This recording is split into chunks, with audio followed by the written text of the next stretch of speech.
Welcome back to my channel. I'm Aso, this is Aso Tarot, and in today's pick a card reading, we are going to be looking at new things that are entering your life soon. Now, there's nothing you necessarily have to do to earn these new things. I want to look at new things that are coming to you. We'll just get into it really quickly. So this is a timeless reading, so whenever you find it is when it is meant for you, not when I uploaded it. So if you're watching this 2 years in the future and you're like, oh, maybe this is old. No, it's not old for you. It's old if you've watched it already, I guess, but maybe you're drawn to a different group, in which in that case the timing works differently. But using the oracle deck that you choose, I am going to shuffle 3 new things that are entering your life soon. And maybe the rate at which they enter your life is different, like maybe one comes in sooner, another one comes in later, but these are all things that are entering your life.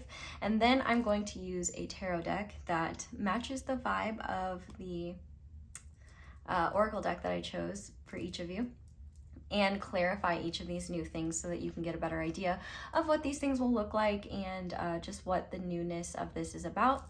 Then I'm going to pull guidance cards specifically for each new thing and just give you an idea of anything that you could do to bring this in if you're not already. And then we will finish off by getting some extra cards, and we're gonna look at how your life will change as a result of these new things. So if you've been wanting change, if you've been wanting new things in your life, this is the reading for you. So we have 3 different groups for you to choose from today.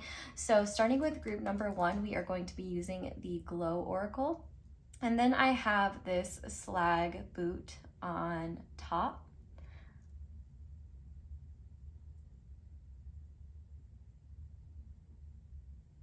And then for group number 2, we are going to be using the AstrolOG Oracle deck, and I have this Orca Agate Palm Stone on top.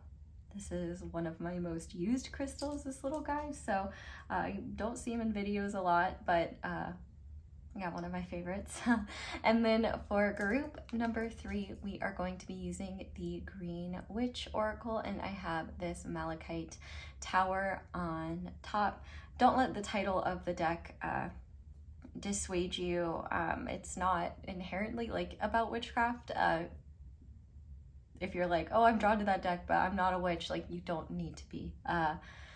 It's just a deck full of lovely themes and plants and scents and things like that. So go ahead and pause the video if you need to decide which pile you feel most drawn to. It is absolutely okay to be drawn to more than one.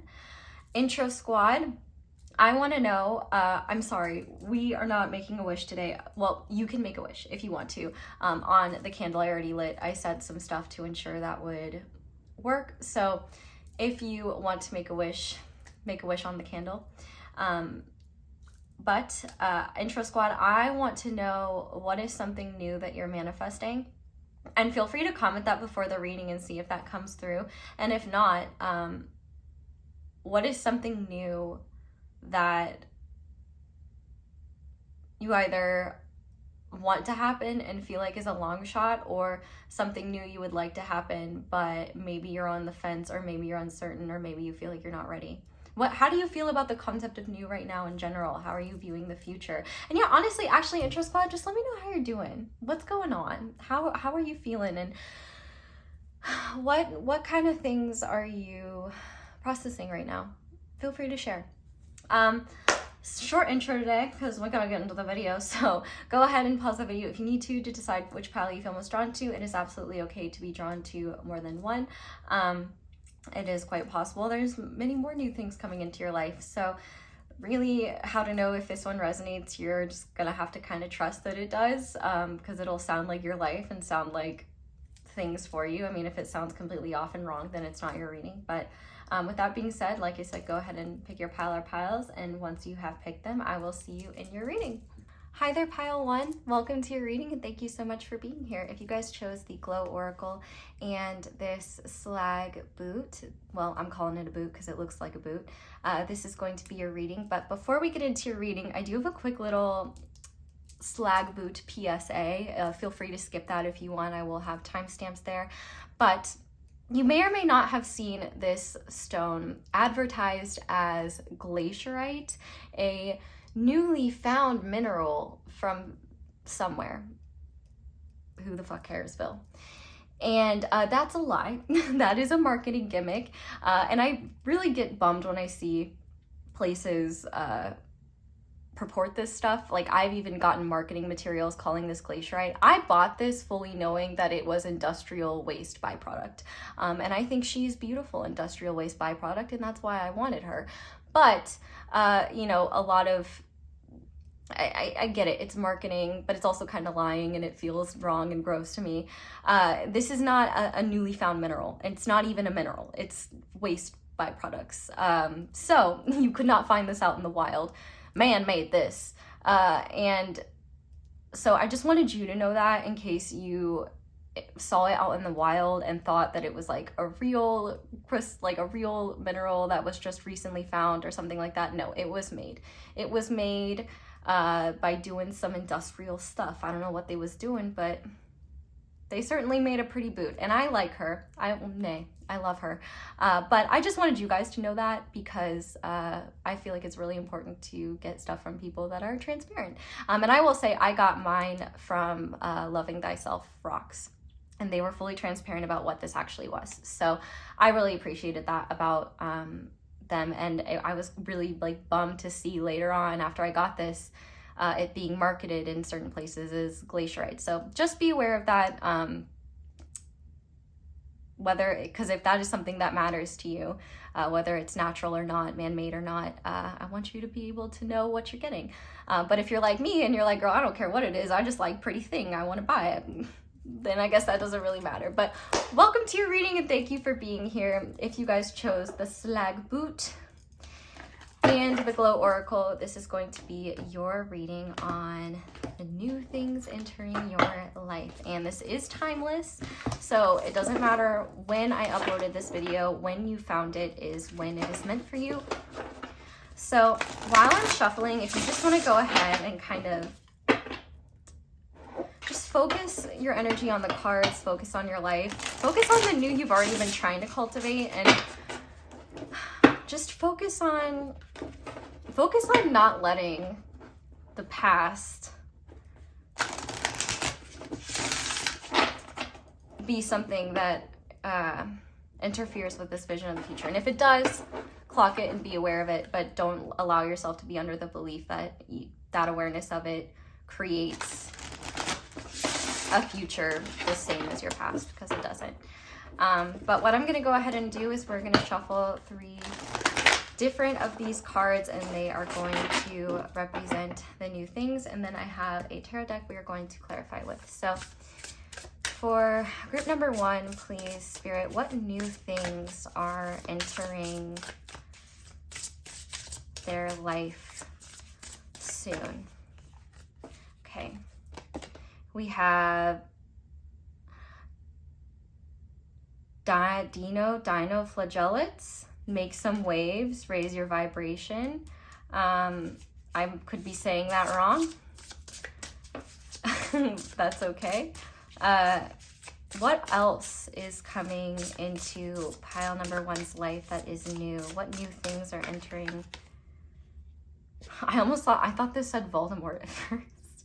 We have Wombat, Home Sweet Home, and Appreciation. There was another card in here I thought that said Throat Goat, and I was like, that's funny, my picture isn't on there, and it did not say Throat Goat. It said something else entirely. I guess this font is just confusing. But one more, Spirit. What new things are entering pile number 1's life? And for that, ooh, we've got the blue ringed octopus, agility, flexibility, and willpower. And then we're going to use this tarot deck to clarify these and go more deeply into what these new things are. And for you guys, I am using the Mystical Forest tarot deck, which is such a beautiful and colorful deck. And love an excuse to use it. So Spirit, can we clarify, making some waves and raising your vibration? What new things are entering pile 1's life? So for that, we have the 8 of Cups. Beautiful. I actually really love this. Okay. For the Wombat, what new things are entering pile number 1's life? Wow. Okay. We have Strength. And finally, okay. I'm going to take this, but I'm also going to pull another card, even though that's going to bother me in terms of not being symmetrical. But you know what? Actually, I can get over it. Hopefully you can get over it as well, because we like having more information, right? Spirit, can you clarify agility, flexibility, willpower? What are these new things entering pile number 1's life? And we have the 7 of Pentacles. So this is awesome. I actually feel like one of the biggest things that is entering your life, one of the new things that's entering your life, is relief. That was the word that I heard, and it keeps coming back to me. And on the back of the deck, there is the 5 of Wands.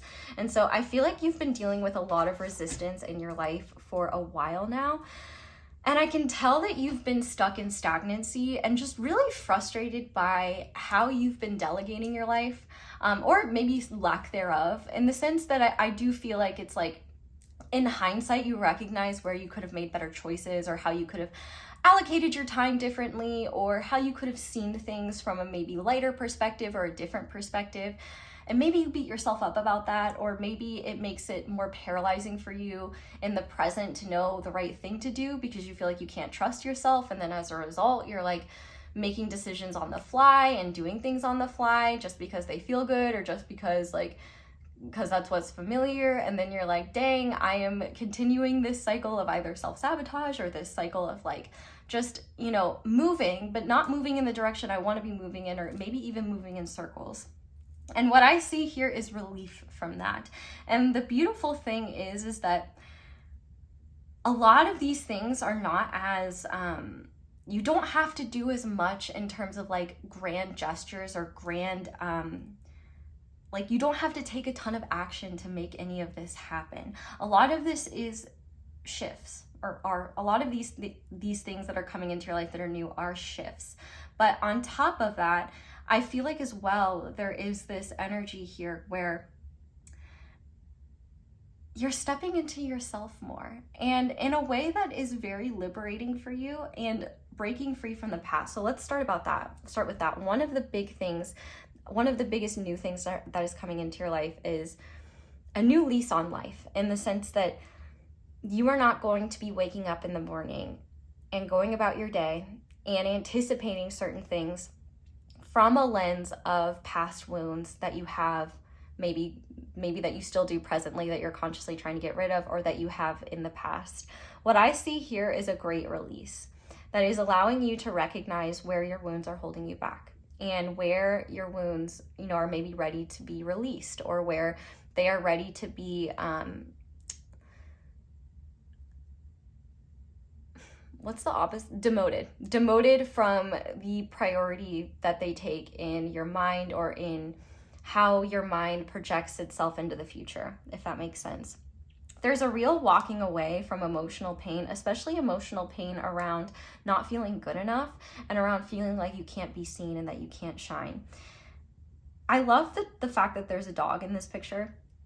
There could be like a significant dog in your life, but I feel like the archetype of the dog is really prominent for you.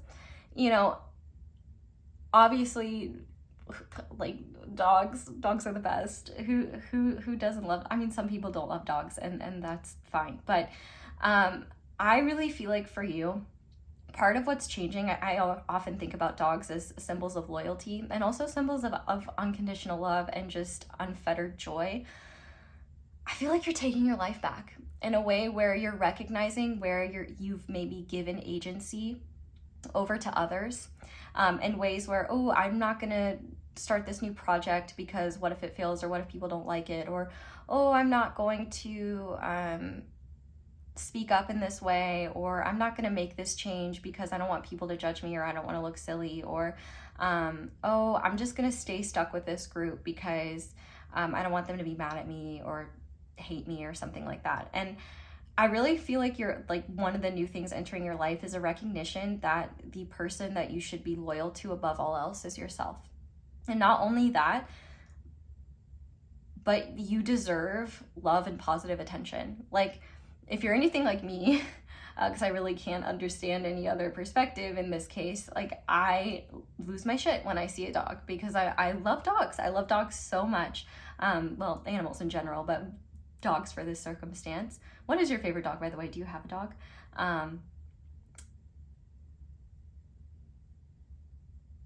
I definitely think that you are healing in a way where one new thing is that you're looking at yourself differently, in the sense of, and this is the point that I'm trying to get to, where people think about, you know, how people harm animals, and it's unfathomable. It's like, how could you do that? How could you harm this creature? Like, and also recognizing, like, that dog doesn't have to pay taxes or put food on the table in order to be loved. It provides value merely because it exists, because it's a buddy, because it's a companion, because it's a sweet creature and evidence of creation and life in motion, right? It doesn't need to earn affection or earn, you know, kindness. It deserves that inherently because of the sweet, precious creature that it is. And if you're like, yeah, you also deserve those same things.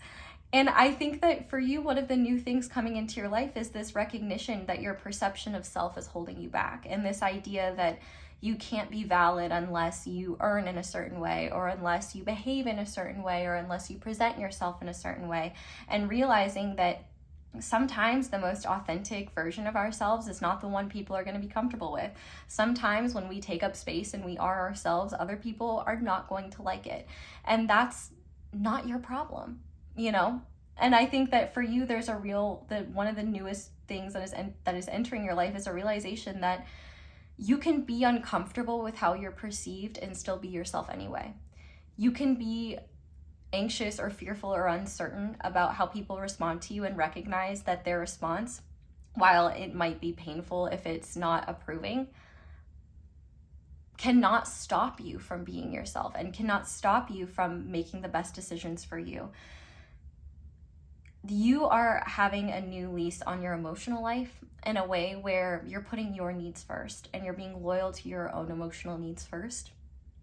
And sometimes, and I think one of the most significant emotional needs that you are going to be recognizing in the near future is your need to express yourself authentically and to share yourself more realistically, whether that is dressing a little bit weirder or just more authentic, right? I love weirdness, so weird is a positive adjective here, or just maybe speaking up more, or, you know, inviting yourself to not have to speak up or not have to comment on things if you don't want to not stay in spaces that don't feel good for you to be in. I can definitely see here that the first new thing that is entering your life is less emotional intensity around taking up space. And I think that part of that is you learning to face and handle taking up space and the responses to that, and a recognition that it might be uncomfortable, it might even be painful to be our authentic self. We might be rejected, we might be misunderstood, but it's far more painful to hide ourselves and stay stuck to an idea of what will people think of us. You're taking your power back in a way where you're accepting the discomfort that can come from being an individual, but recognizing it feels much better and more empowering to be an individual than it does to conform to what my environment has been telling me to conform to for a while now. So no matter what environment you're in, whether you are changing environments or you are stuck in the same one, you're coming home to yourself. And that is another new thing. With this strength card being here, it also makes me think of Leo energy. You don't have to be a Leo, but Leo suns I could see here. Well, or if you have a Leo sun in your life that just exudes confidence, I feel like they could be a great person to study. But I would also look at where the sun is passing in your astrology chart. if you're watching this when I upload it, the sun is around Pisces. So if you have any Pisces placements, you could see maybe how the sun is interacting with them, or I don't know. I'm not an astrologer, but what I do know is that the next new thing that is entering your life is a feeling of home within yourself, in a way where you don't need the world to always feel like home. Maybe you've never felt that before, and maybe you felt like, I just need to find my home in the world and then I'll feel at home. The new thing entering your life is a feeling of home within yourself. And I think specifically for some of you, you could be healing wounds, specific wounds around your ethnicity or around your cultural background, or just around like who you are, especially if you come from a blended family, or, you know, just grew up in a situation where you were really misunderstood or you felt like you were different. What I see here is a recognition of all that makes you you. The things you wish you could change and the things that you're happy about, and recognizing they're all part of you and that you can appreciate all of those aspects. Not only that, but I feel like a new thing that is entering your life is a sense of pride. And number one, how far you've come on your journey. And number two, how much work it's taken for you to be at a place where you can just be comfortable in your own skin and comfortable enough to share who that person is. Even if it's still super uncomfortable. It's like I'm finding comfort in the discomfort. Not only that, but especially if you're not planning on moving, I guess if you are planning on moving in the near future, this message could go one of two ways. So if you are planning on moving jobs, spaces, houses, places, I was about to say planets, but I was like, I don't know how far in the future people are going to be watching this. Probably not that far. But planets, maybe. Why not? There's going to be someone comments. It's like, who's here in 2143 watching Asa? I'll be like, oh. Yeah, I'm going to be like shining down as a, I don't know, ghost or something. I don't know. Anyway, if you're moving in the near future, what you're going to find is that this new place either feels like home to you, either is more supportive in your journey of coming home to yourself, or it is just easier for you to be yourself. It's like you're going into the right soil that you've needed, and it's like you've known that for a while, but you're also going to be recognizing how where you were you needed to be, even if it sucked and even if it was tough, whether that was because, you know, you literally were stuck there and you had to write it out, but you're seeing the value in what you learned in that time, or just recognizing that sometimes like the value of a place that we're in, or the value of where we're at, is not in the experiences we have, but maybe rather what we learn because of those experiences, or who we become because of those experiences. And I feel like for you, there is this real reclamation of your power. Like that seems to be a theme here. Like you're going to feel powerful in ways that you've never felt before, and be more cognizant of how you give your power away. And one of the reasons why I think you've given your power away a lot is for approval or acceptance. And that's a natural and normal thing. Hello, my people pleasers. Let yourself be known. And realizing like, oh, hey, I'm a person and I need to please myself. And I think one of the new things that's entering your life is a recognition of how much more powerful you are when you don't give yours away. And how much harder it can be than we maybe realize to stand in our authentic selves. But also at the same time, it's like if your environment's not changing at all, you're having a newfound appreciation for how your environment has forged you. I also feel like you're recognizing where your energy is wasted. And so for some of you, if you are changing location or space in any way, I think you're going to have an awareness of how the past space made things less, made things take longer, or just made life more convoluted for you in some way. But if you are stuck in the same place, if you're not moving in any sort of way, then I think you're recognizing where within your immediate environment and where within your space is creating an unnecessary amount of dysfunction or chaos or stress, and recognizing that for what it is, which is just, this thing is not functioning well, and not a value judgment on yourself, or like, well, it's my fault because it's like this, or it's so-and-so's fault. Rather than like making a judgment period about any of it, you're just recognizing, oh, okay, so because I live here with this roommate, you know, we're on very different schedules, and because of that, you know, I don't get as much done, or this or that. So maybe I can come up with a new solution, or even finding appreciation for the challenges that might come with, like, for example, living with a roommate, or, you know, maybe being in a space that you're not happy with, or having to work with materials or just your environment in a way where you're not able to have all that you want, but realize it's that you can still make it what you want it to be. You can still appreciate it for what it is, and just finding gratitude for what's already there in your life. And not to say that you're not already grateful, but like that actual, not a conscious cultivation of gratitude, but a spontaneous experience of gratitude for yourself, for how far you've come, for your journey, for your surroundings, and also just a recognition of how you shine. Because I feel like for some of you, especially if you're not moving environments in any way, I feel like you stepping into your power more and sharing more of your authentic self is going to make you realize that there were people, experiences, opportunities, things just all around you that were not aware of you, and you were not aware of them because you weren't being yourself, because you were hiding parts of yourself. I definitely feel like no matter what, though, the biggest new change is feeling more comfortable in your body, which is such an awesome thing, and it makes me so happy for you. And the recognition that sometimes being quote unquote comfortable in our body is not about literally feeling comfortable. It's about accepting where we're at, and accepting, you know, where our body is at, and doing what we can to support it. I definitely think that one new thing coming to you is a greater sense of healing between your mind and your body, and the recognition of just how hard your body works for you, how much your body deserves to be cherished and taken care of the same way a home is.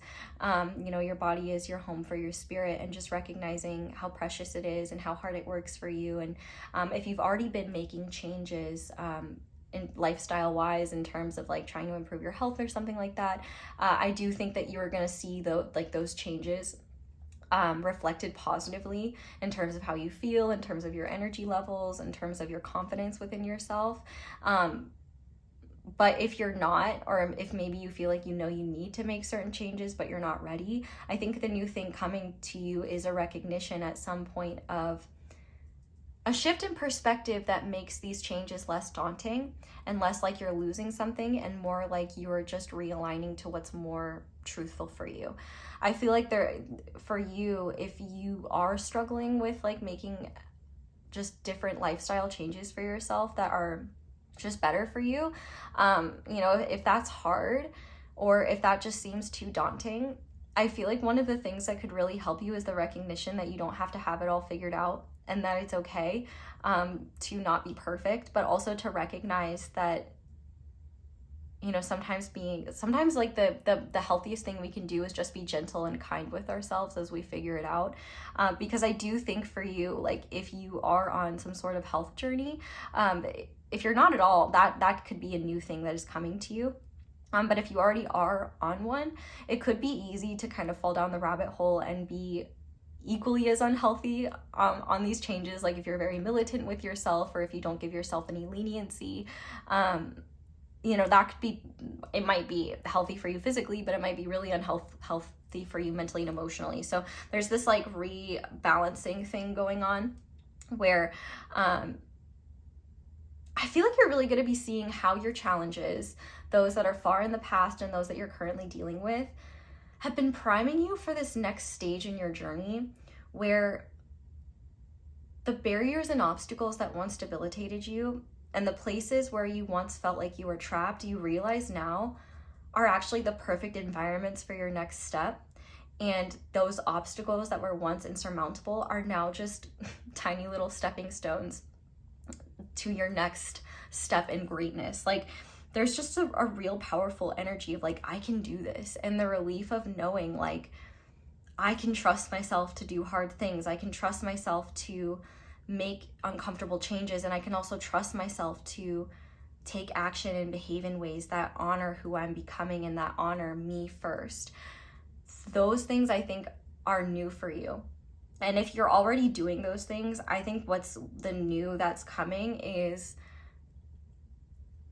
thoughtless execution of it, where you don't have to consciously remind yourself to do it. It becomes instinctual and effortless.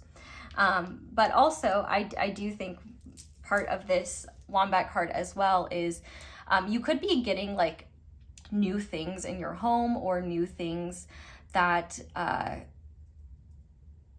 make you feel like, for some of you, I did just get a message that you could be getting like cosmetic surgery, or you could be like changing your hair in a certain way, or you could be doing something that well, changing your hair hopefully isn't painful, but like, you know, cosmetic surgery certainly can be. So you know, you might find that that healing process or undergoing that is a very like empowering thing for you. Or maybe it's not even, maybe it's not an elected surgery, but a required surgery. Maybe like, you know, you're struggling with your health in some way, or you're just needing to have a procedure done that is scaring you. I definitely think, number one, it's understandable to be scared, and like my prayers of definitely sending you a big hug. But one thing you do need to know is that you will be okay. And I think you will be amazed at your body's ability to heal, and you'll be amazed at your ability to move through this challenge and just realize like, wow, I'm so resilient. And I know resilience isn't always something that we should like, because what is resilience other than like an acknowledgement of how much shit we've been through? But it is a very powerful skill for moving forward and getting what you want out of life, and being the version of yourself that you want to be. So you're definitely having a newfound sense of resilience, a newfound sense of home within yourself, and a recognition of the fact that who you are is awesome, and you are liking them more and more every day. And the more that you like them, the easier it is to make self-loving decisions that support you and nourish the person you're becoming. And I think that even if you are stuck in a place that you've always seen as the worst place ever, you're going to be looking around and realizing like, oh, well, I guess I'm grateful for that, or I'm grateful for this place for showing me this. Like, and like I said, if you are moving, then I do think that you will have appreciation for where you came from, and a recognition of how it helped you grow into the person you are now. I do feel like there could be a sense of, for some of you, there could be a sense of like, oh wow, this new place is home, or a sense of maybe nowhere will ever feel like home, and that's why I just need to cultivate home within myself. But no matter what, I think a new thing is you having appreciation for experiences and challenges that maybe you have always viewed as bad or wrong or negative in your past, and instead having a more nuanced perspective of them, where you can say, well, yes, these things happened, and they weren't great, but they did teach me this, which I really appreciate, or I did become this way, which I appreciate, or I learned this. Like, you're gaining wisdom. And I think that there's also a patience in what you're building and who you're becoming. And yeah, I just love this. This is like such empowerment and badassery. I do quickly though want to read what the Wombat says, but I don't know what I did. Okay, I'm gonna read the Wombat, but I'm gonna start on the blue ringed octopus. So this has more to do with your decision making and how you interact with people in your life, how you allocate your time, your energy, your resources, all that jazz. We'll get into that in a second, but I do want to look at the Wombat. Okay. If you feel you are being undervalued by someone, perhaps it is time to address this with them. They may not realize how it is making you feel.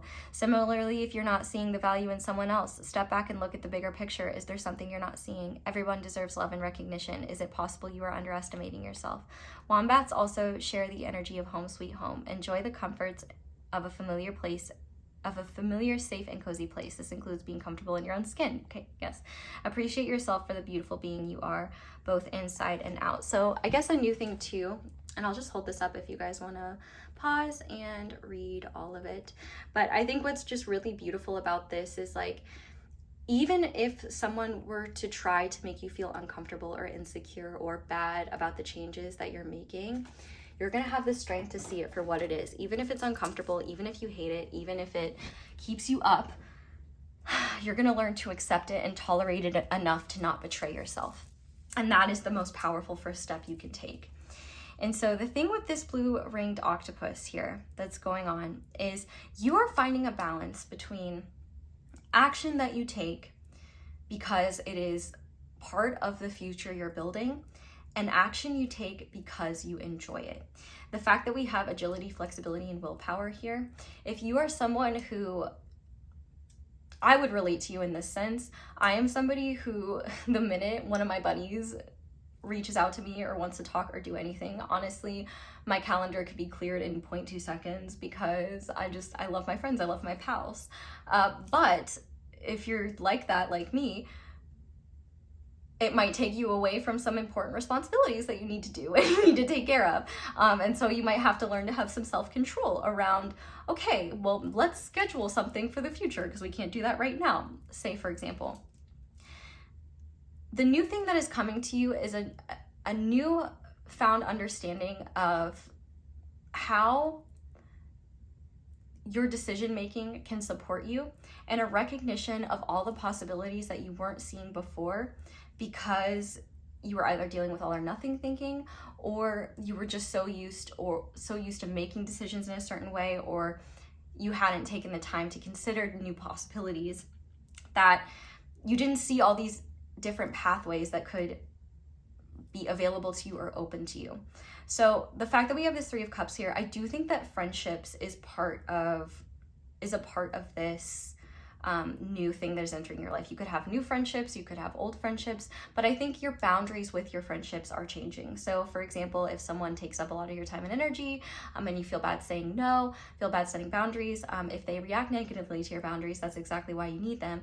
I do feel called to kind of note that the blue ringed octopus is venomous or poisonous? I think poisonous is like if you touch it or if you eat it, it poisons you, and venomous is if it bites you, then you get, I could be wrong about that, but I'm sure the book would solve that and you wouldn't have to sit and listen to me ramble, so let's just do that. So the blue ringed octopus is small, but it is deadly. I just want to know if it says whether they're venomous or poisonous. Oh, it's venomous, I think. It inserts venom using its beak. Okay. But the octopus is encouraging you to loosen up and be flexible.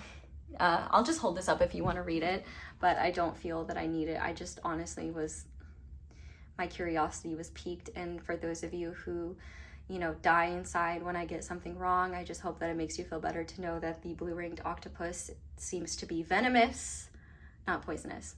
Okay, so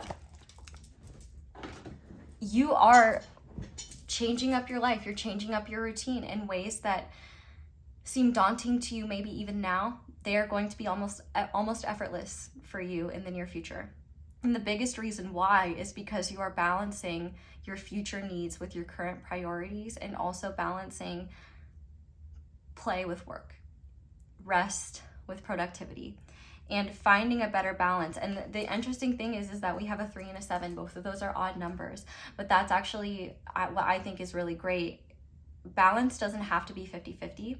And I feel like for you, you're going to be adopting like a 70-30 kind of way of living, where 70% of your time and energy is allocated towards the future you're building, productivity, life, things like that. And the other 30% is allocated for time with friends, to do fun things, for, frivolous joy. Well, I don't think joy is frivolous, but, it can be easy to think that, right? I would say here, there's a lot of learning in terms of what actually makes you happy, and not just doing what people want you to do, or just going along to get along because other people find it fun. Like, for example, If a lot of the time you spend with your friends is spent going out and drinking, maybe you don't like drinking very much, and maybe you would just rather sit at home and play a board game. So maybe one of the new changes is telling your friends like, hey, you know, I would love to see you, but I really would like to be maybe in a quiet environment and do XYZ. If they're really your friend, like they're gonna wanna, especially if you're willing to go and do their things too, like I'm sure they're gonna wanna, you know, slow down, and they'd be happy to allocate you. But I do think for some of you, it might be hard for you to open up to new connections, especially new friendships, if you're afraid of getting hurt, or afraid of, like, you know, being blindsided or betrayed. And I think that what you're going to find is that sometimes we just can't know those things, and that in fact you can be okay with that not knowing and pay attention to red flags when they appear, and also set necessary boundaries should something happen. I feel like there's almost this, one of the new things that's entering your life is you're creating structure for yourself in a way that allows you to be more balanced, in a way that allows you to be more consistent, and in a way that allows all of your needs to be met, or at the very least your needs to be met better than they have been in the past. And also just a recognition of, like, I don't have to accomplish everything in order to take a night off, or I don't have to sit and watch this plant grow. I know it's growing, I watered it, you know, what are the other things that you do? Trim it, whatever. It's doing its thing. I'm gonna go have some fun for tonight. There's almost like this, you don't need to escape life because you're being responsible for it, in a way that you realize, like, oh, this isn't as daunting as I thought it was. Like, I feel like for you, you might have felt like maybe deep down that you weren't capable of changes, or that, like, even if you try, like, you're gonna fail. And I think one thing you're realizing is that that's not true, and that in fact belief in yourself and just a shifting of priorities and actions that you're taking can create a lot of positive momentum. Whatever you're working on right now, like if you're trying to build your bank account, or if you're, for example, if you're trying to change your lifestyle habits, if you're trying to completely change your life, I feel like you're already seeing seeds of that being created, and as a result, a lot of the old around you is being shown, and that might be overwhelming, and it might be your first instinct to want to go back to cope with those things in old ways, to go back to the old. And if you do, that's okay. All it's doing is making you aware of how the old is not meant to be part of this new life and the new things that are entering your life.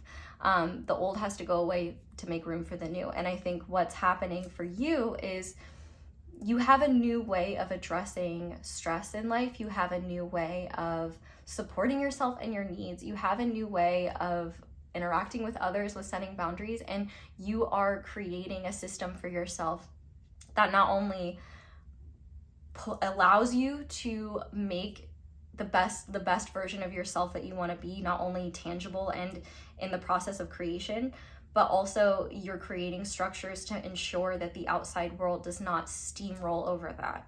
You are really taking the reins of your own life in a way where you will probably have never felt more in control than now. And I think what you're going to realize is that control looks good on you, not like in a controlling way, but in the sense of, like, you can handle more than you realize. And sometimes what you need is not to do something, but to just recognize that you can and that you are capable. And I just heard birds of a feather. So I do feel like as this changes, you might recognize certain people in your life where you might want to set better boundaries with them, or certain areas of your life where maybe you could get closer to someone that you've been kind of afraid of because you didn't want to get hurt. And so you're, instead of pushing them away, you're being more open and patient. There's just a shift where you are a lot more flexible to life and a lot more rigid in terms of life trying to take you off your path or take you away from what feels good for you, what feels natural and true for you in the moment, and things like that. Overall, though, these three things kind of seem to be woven together and go hand in hand. So, like, let's summarize these new things that are happening for you.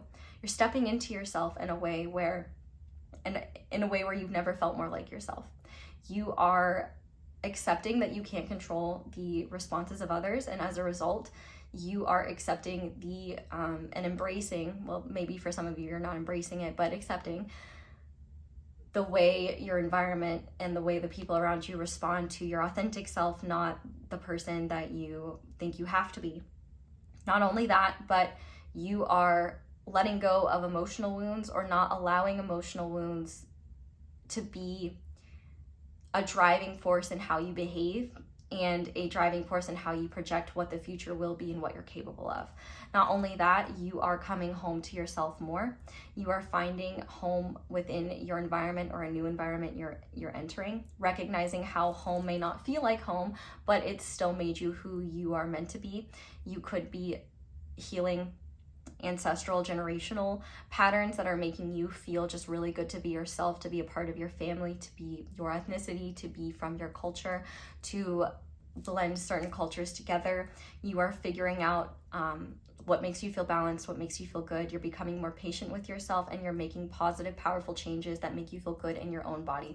First and foremost, this is finding home within yourself and feeling more good, feeling better about yourself and feeling good about yourself, and recognizing how a lot of feeling good about ourselves isn't just going in the mirror and neglecting whatever feelings we have and saying, I feel good about myself, even if it's a total lie, but rather recognizing what actions make us feel good about ourselves. You know, is it drinking enough water? Is it making sure you're sleeping? Is it, you know, just supporting yourself in ways that allow your body to work better for you? You are stepping up in ways where you're putting number one first. Of course, you're pile one, you're number one, you're putting number one first. And the third is changing your decision making, changing how you interact with the world, changing your mindset in terms of what's possible for you, allocating time for both your goals and the things that bring you joy, and recognizing that you can have both. You don't have to sacrifice either, and that you actually have far more control over how you move forward into the future, and what you allow into your circle and into your life, if you're just willing to set those boundaries and recognize where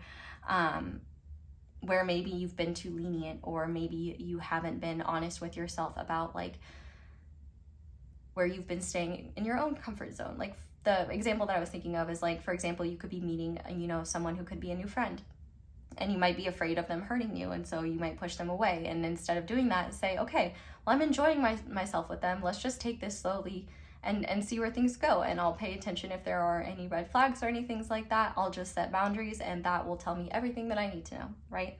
So overall, like, the new things entering your life is just a hell of a lot of bad bitchery. And that bad bitchery, which, let me be clear, bad bitchery is gender neutral. You are recognizing how to be a good partner to yourself, a good person to yourself. You are loving yourself in a way that you never have before, because it is going to be more effortless than it ever has been. You're going to be consciously aware of how these actions make you feel good, make you feel better, and make facing challenges and the unknown easier. And not only that, you're going to be recognizing just all the wonderful things within you that you weren't able to appreciate before because you were too fixated or stuck on other areas of life. So let's just go ahead now and get some guidance on how to bring these things in. You're already doing them on your own, but if the guidance resonates with what you're already doing, just disregard it. But if it doesn't, then you could bring this in more smoothly. So Spirit, how can pile number one raise their vibes, raise their vibration, and make waves in their life? Receive abundance. All that you desire is achievable. So I really think one of the first things that you're being encouraged to do is to recognize that there is room for you, that you are needed. You know, it's really easy to think like let's take tarot reading, for example. Oh, there's tons of tarot readers on the internet. We don't need another one. Yes, we do. If you're not doing it and your heart is calling to it, yes, we do need you to be doing it. You never know who might need you or need your videos or need your voice. There's always enough. There is always room. And obviously what I'm saying is just a small example, But I think that you're kind of at this crossroads right now where you're recognizing what you want and what you desire requires you to be more vulnerable, requires you to put yourself out there more, to be more extroverted, or to just, you know, make yourself be more seen. And you might be really afraid of what the result is from that, and might feel like it's not possible. It may not be possible to feel entirely safe and comfortable and make it happen, but it is possible if you accept that you can be uncomfortable and still achieve these things, still do these things, and that there's an infinitesimal amount of ways that the universe can help you make things happen. I feel like one thing that you need to recognize, or one thing that could help you raise your vibration, is to just recognize like all of the wonderful things within you. Actually, I would really like, especially if you're still here, leave a star emoji and write 3 things that you like about yourself. They could be characteristics, qualities, and if you're not doing it in the comments, at least write it down for yourself, because you need to remind yourself there's a wealth of resources within you, just within your character, that can help propel you towards your goals. And it's important you know these things, especially if you're going to be seen in a certain way, because people are going to project their own shit and their own insecurities onto you, and you have to be strong enough to reject that and recognize that their ick is not yours to receive. Okay? Okay. How can pile 1 come home to themselves more deeply? We have, you are unlimited. What you can create is unlimited. Yeah. So I really think too, one of the things that's really helpful for you is the recognition that like, even as you're coming home to yourself, like your body is a finite space. Like you're not going to live in this body forever. And not to get all existential, I hope you don't fear your own mortality, but if you do, that's understandable. Know that your body deserves to be cherished and appreciated while you have it. But not only that, even your ideas of who you are, your ideas of what your body can do, the ideas of what you're capable of, or the ideas of where you can be or where you can go, they're so much bigger than that. One of the best things that you can do for yourself is recognize that there are no limits. I'm thinking of this scientific phenomenon. I can't remember what it's called, but it's essentially this idea that when something is collectively perceived as impossible, it is very hard for humans to achieve it. But once one person achieves it, then a bunch of people are able to achieve the same thing in rapid succession, or get closer to that achievement. So like an example I'm thinking of is like running. You know, if someone sets a running record and it's like no one's ever been able to beat that, and everybody thinks, oh, well, it's impossible, and then someone goes and does it, and then all of a sudden other people do too, or it becomes more manageable and easier to see what is possible. I think part of your strength and part of your courage is recognizing that even within what you already know, there's so much that is hidden that you haven't seen that could aid and benefit the person you are, the person you're becoming, and to also recognize the person you are and the person you're becoming is also unlimited, that they are expansive, and that there will always be more secrets to you, more to discover about yourself. And that is a beautiful, beautiful thing. And when you look at the sky and you see all the stars in the sky, that is just an example of just how many wonderful things there are within you, and how naturally beautiful you are, and how much you deserve to be appreciated, and you deserve to feel good, and to just look at yourself and observe yourself, not with contempt or criticism, but just rather unbiased awe in just all the wonderful things that exist within you. Okay, and how can pile number 1 become more flexible, or shift their decision-making skills in a way that support who they're becoming, that help them set better boundaries? You are healing your heart. The heart hurts, but it will mend in time. So yeah, I definitely think for you, recognition of where your heart still feels unsafe to open up, where you might be afraid to take risks, or where you might be afraid to be vulnerable with another person. Those things, I think, you know, if you can't bring yourself to do them, don't force yourself to do that. Instead, look at what within my heart needs more support. How can I support myself and feel comfortable enough emotionally to get there? Like, sometimes it's a matter of working with ourselves until we're ready, and not forcing ourselves or pushing ourselves. But also, I think that part of what you are healing as well is a recognition that you can make decisions. Like, the best way to make decisions is both with your heart and your mind, not with either or. But letting your heart lead will actually be very powerful in terms of making decisions that you question less. And if you are uncertain of what sort of heart healing you are needing, I mean, obviously you can Google that, but I would also just like really ask yourself, like, what is the one thing that could bring your heart comfort right now? And I think for some of you, you might have an answer instantly. For others, you might not, and you might have to wait for that answer to come to you. But I think common things are acceptance, understanding, peace, gentleness, love, acceptance. And if you can start with those keywords, then maybe you could branch out and say, okay, well, how can I give myself that? Or even Google how to feel more acceptance, or how to heal wounds around like, you see what I'm saying? You can be resourceful. And on the back of the deck, we have walk your own journey. It is essential to stay on your own path. And I think that this is a powerful process of this. And I was going to note this earlier and I forgot. We have the numbers 3 and we have the number 7. 7 is a number all about the individual. It's all about the self. And 3s are numbers of learning. And in numerology, 12 would reduce to 3, not in regular math. But regular math is not canon for this channel. Numerology is. So 3 through 3, I think, could be a powerful sign you're in the right direction. You're headed in the right direction.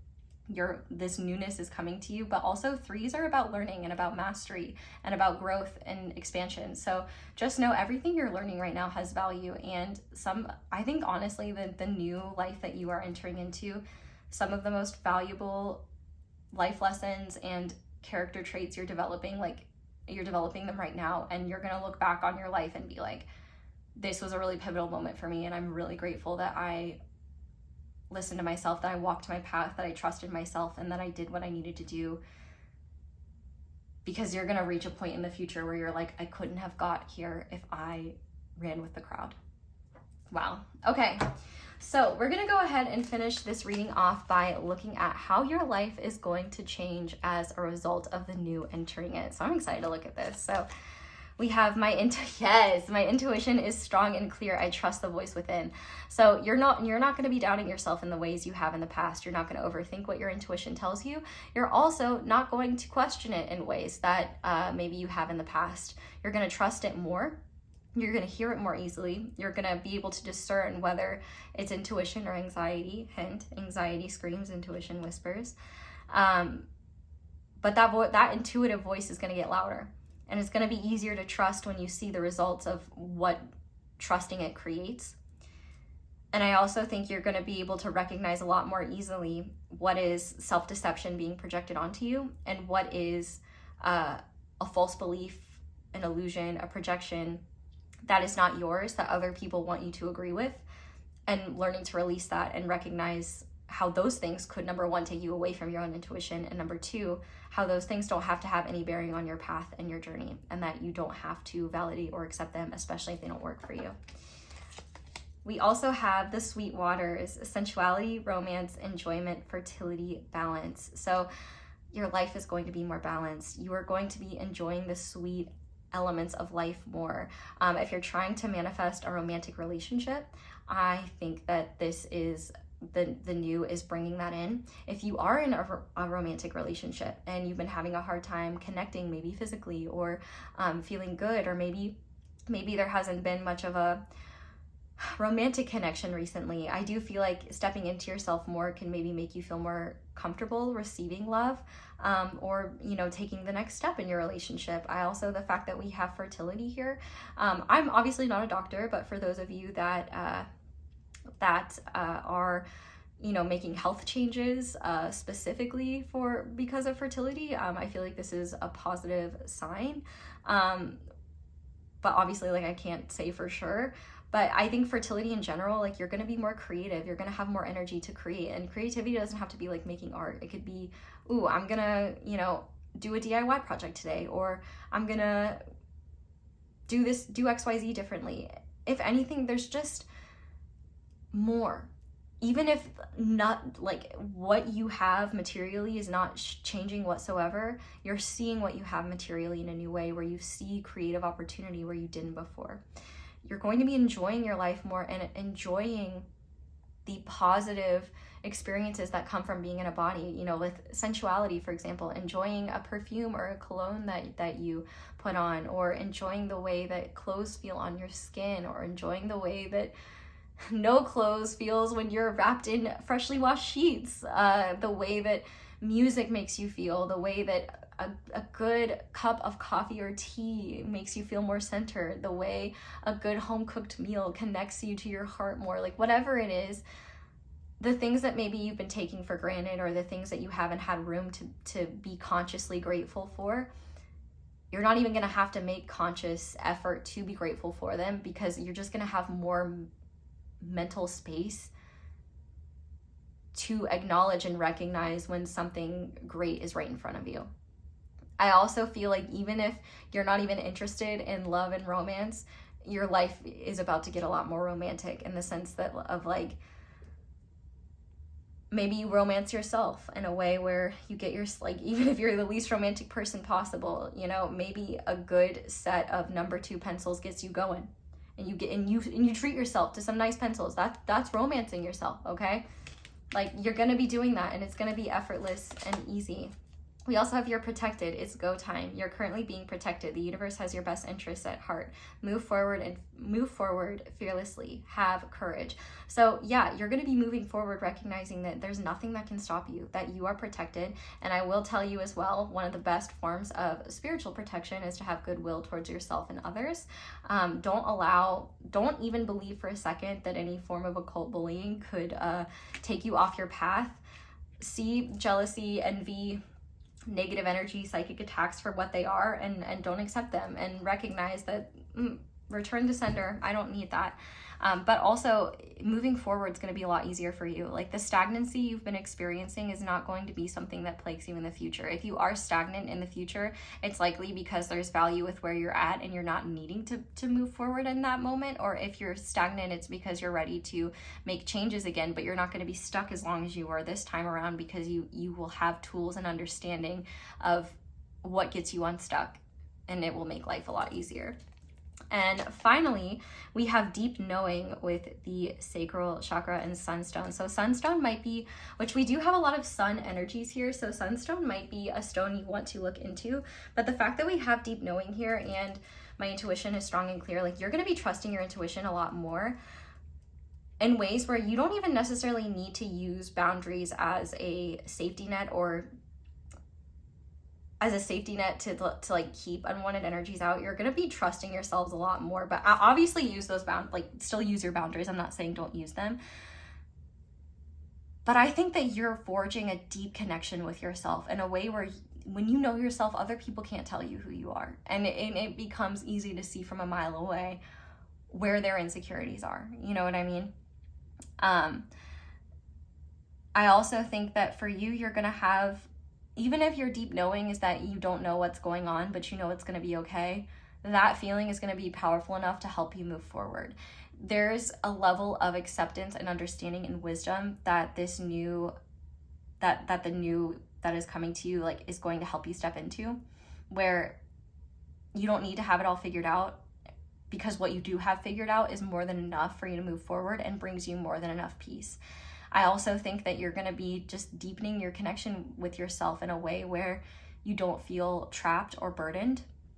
And also in a way where you just feel more confident in yourself and have this deep knowing of, I'm here for a reason. You know, my presence matters, my opinions matter, my experience matters, and people deserve, like, the world deserves to see me, because it does. I really do. I know I've read a lot for you guys, and I know that this is already dragging on, but I did want to look at what the Sunstone deck said, but unfortunately I can't find it, so I guess I was not meant to. But you might want to look up the qualities of Sunstone, because that could be beneficial. But overall, like, life's about to get a lot sweeter. I can see why the theme of the reading was relief, because it is going to be a huge relief to step into this new version of yourself. And the funny thing is that this new version of yourself is not really new. It's just new that they get to be able to be expressed and shared with the world. So I'm excited for the world that we get to meet the new you, and I'm excited for you to feel how good it feels to just be true to you. So pile number 1, that is where I'm going to leave this reading. Thank you guys so much for watching, and thank you so much for letting my ads play in the background. That's one of the simplest and easiest ways to show support and appreciation for my channel, so thank you to everyone who does that. If you'd like to show me support in other ways, you can like this video, comment down below, let me know how it resonates. You can subscribe if you haven't already, and click that little notification bell to be notified whenever I upload a new reading. You can check out my merch, you can check out my social media, you can check out my candles. Be sure to use code ASO10 for 10% off. You can check out other videos, especially ones with extendeds, but that's all I have for you guys. Oh, you can like, comment, subscribe. All of that is super helpful to me. Thank you to everyone who does that, especially liking. But that's all I have for you guys. So thank you so much for watching and for letting me read for you. I hope this resonated and brought you what you needed. I hope you all have a wonderful day or night whenever it is that you're watching this. I love you guys so much, and I hope you'll come back and see me again soon. Bye! Hi there, Pile 2. Welcome to your reading, and thank you so much for being here. If you guys chose my beloved Orca Agate Palm Stone and the AstrolOG Oracle deck, this is going to be your reading on the new things entering your life.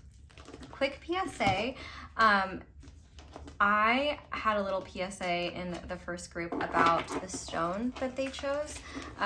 If you are interested in knowing the dirty secrets of the crystal industry, you can click on that timestamp for that. But otherwise, welcome to your reading, and thank you for being here. We are going to start by shuffling 3 of these cards to look at the new things entering your life, and we are going to clarify it with a tarot deck. For you guys, I'm using the Gentle Thrills Tarot, but you have good taste in stones, because that's one of my favorite stones I use all the time. Forgive me if I pick it up while I'm doing your reading. But yeah, if you just want to go ahead and focus while I'm shuffling, just set the intention that these new things be in your highest good, and that if this reading is for you, you feel it or are shown it through a sign, and if it's not for you, you feel it or are shown it through a sign and redirect it to what is towards you. Thank you for being here, and let's go ahead and get into this. So pile number 2, Spirit, what new things are entering pile number 2's life? What is the first new thing entering pile number 2's life? And I should mention, this is entering, like, this is a timeless reading. It's for when you see it, not when it was uploaded. And there's nothing you have to do to earn these things. These things are coming. So pile number 2, Spirit, what is entering pile number 2's life? Okay, we have the 6th house with work, health, habits, service, colleagues, employees, skills, workplace, daily routine, fitness, hygiene, checkups, responsibilities. What else is entering pile number 2's life, please? What new things are entering pile number 2's life? We have the 3rd house with communication. And finally, what is something else that is happening soon for pile number 2? I said happening soon, and that's not new. So I'm going to go ahead. I'm not going to lay this down, but I'm going to take this as a message because I wasn't even thinking about that. I feel like one thing you do need to know is that your intuition is far more powerful than you realize, and that even though you might be trying to make a lot of change consciously, your subconscious might be sabotaging you. You might have to dig a little bit deeper in order to get to the root or the truth of things going on within you or around you. But anyway, one more, Spirit. What new things are coming into pile number 3's life? Wow, okay, and we have the 7th house. So I would pay attention to these 3 houses in your astrology chart and look at what is changing. or see if there's any planets transiting, how they might be interacting with your birth chart planets. But it looks like there's a lot of new things entering. We've got the 6th house, the 3rd house, and the 7th house. So we'll definitely use these cards to clarify, because these could be so many different things.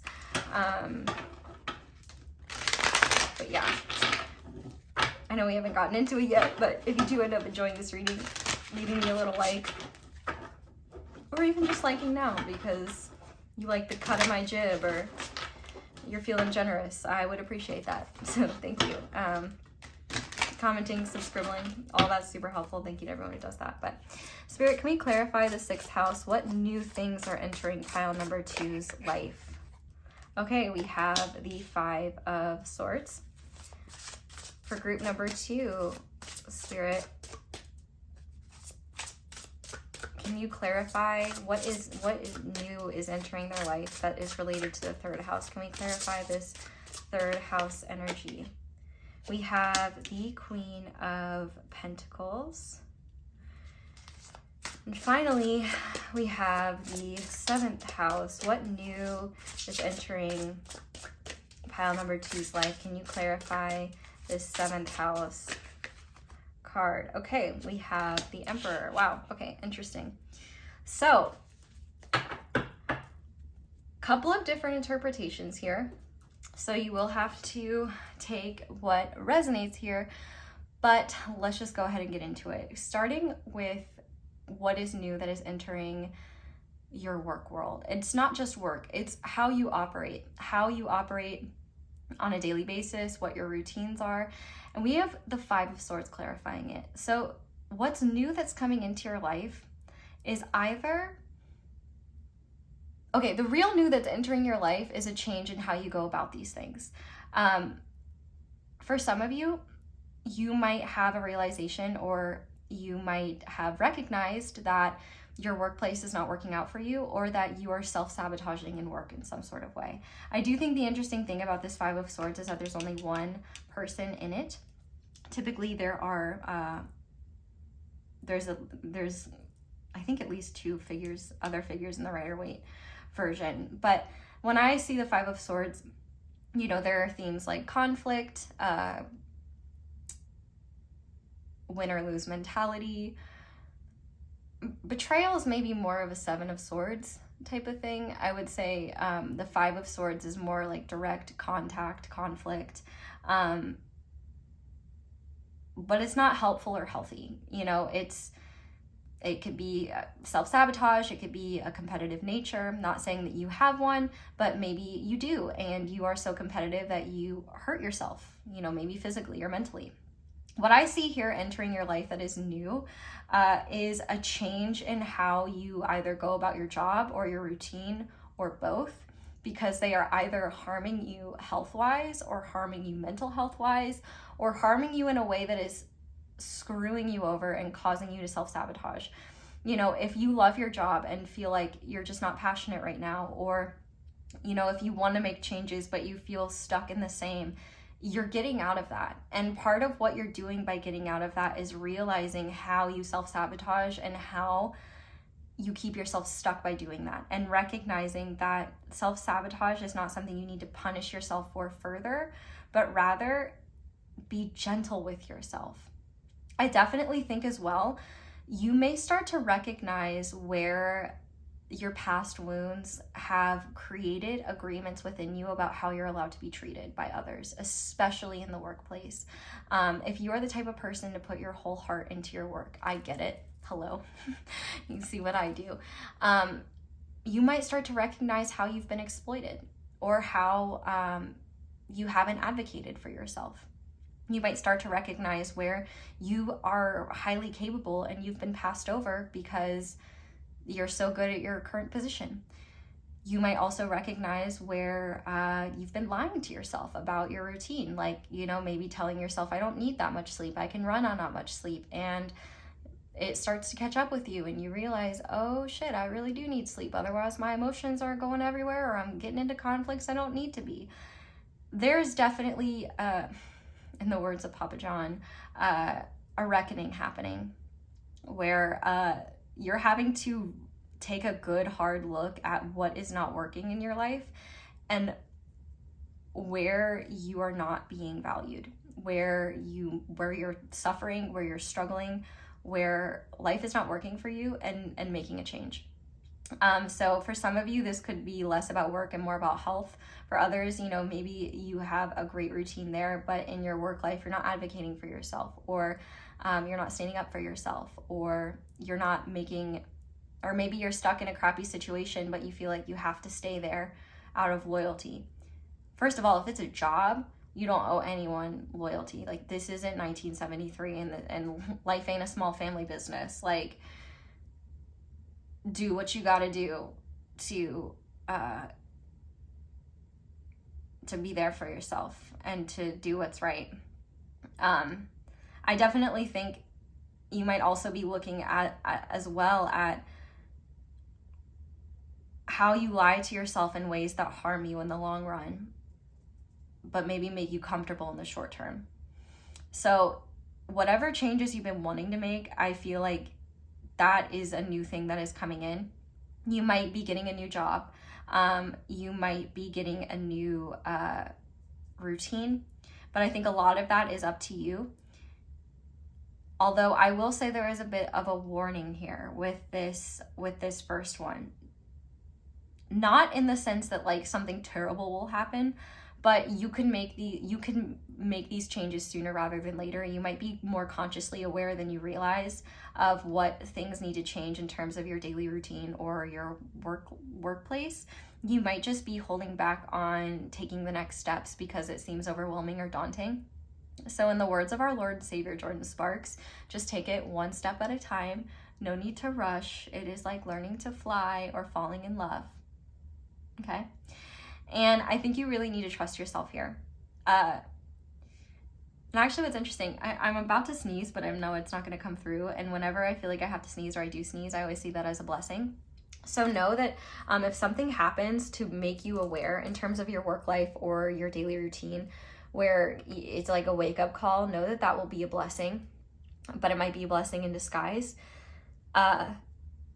You might have to have an uncomfortable conversation or have an uncomfortable confrontation with someone or something in order to make change happen. And if you've been avoiding that confrontation because you don't want to hurt the other person, but you're hurting, that's a really clear sign that you need to be more honest with yourself. I definitely think one new thing is that's changing is you're no longer allowing self-sabotage or a feeling of not being good enough, a fear of being hurt, a fear of competitiveness or conflict, or allowing competitiveness to be something that makes you feel like you're not good enough. I feel like one new thing that's happening is you're stepping up in ways where you're not allowing yourself to make excuses, especially for others, about why they do certain things, and becoming a better advocate, but also recognizing where maybe your generosity is taken advantage of, or where maybe you're not being entirely honest with yourself about how your needs aren't being met, or how you're not being supported in maybe in the ways you're supporting others, or something like that. Or like, for example, maybe you're not supporting your body in the way that your body supports you, and you might need to recognize, okay, hey, I do need to drink more water, or hey, I do need to sleep more, or hey, like I do need to eat like more protein, something like that. I definitely think whatever this new thing is, whether it is in both your daily lifestyle and your work or one or the other, I definitely think it is something that is going to make life functionally so much easier for you, in a way where you see a lot clearly how you were being taken advantage of, or how you were being deluded or deluding yourself in a way that just kept you stuck and hurt. Virgo energy and also Mercury. Mercury is a very significant planet for you in the near future, because we have both Mercury and 2 cards here. And we have Virgo and Gemini energies here. So those signs could be significant in some sort of way, but they don't have to be. But the fact that we have communication here, For some of you specifically, one new thing that might be happening, if you have a tumultuous relationship with your mother or a motherly figure, you could be talking to them or conversing with them in a new way. This new way could be something like maybe you guys are opening up to reconciling or talking about things that you've never talked about before, talking about subjects you've never talked about before. But that's a more specific one.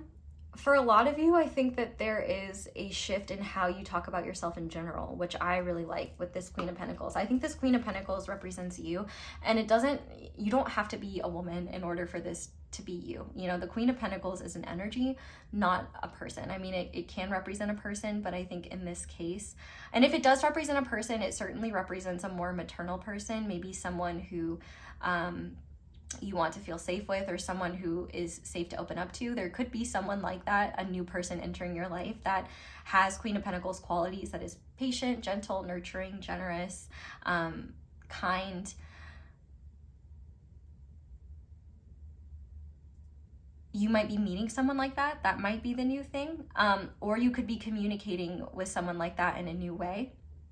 But I think for the vast majority of you, and the interpretation that makes the most sense to me, and that I think is actually the most important, is you're changing how you talk about yourself. And that starts with how you describe yourself and how you share about yourself. So I feel like you are changing how you talk about yourself in ways where you're recognizing your value, where you're not making self-deprecating jokes or talking down on your abilities or your skills. You're no longer hiding behind the idea that you're not good enough, and instead you're valuing who you are, your hard work, how far you've come. If you had someone you care about move recently, you could be going to visit them at their new place, and you could be seeing like just how their hard work has gotten them to where they're at. But I think, like I said, I really keep coming back to this interpretation that centers around you recognizing how you talk about yourself, and how you feel about yourself subconsciously reveals itself in how you communicate with others. And I think that's actually especially important if you are in a situation where you might be changing jobs, or you need to advocate for yourself, like you need a raise, or you need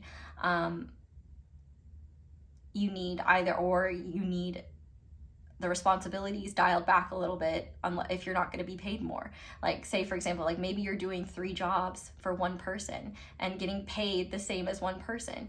You know, recognizing your value, I think, is a very powerful strength, and being able to talk yourself up and be confident in who you are and recognize your value. Like, when you truly believe that, people see that. And so I think while you may not believe that at a subconscious level yet, part of the new that's entering your life is the steps necessary to start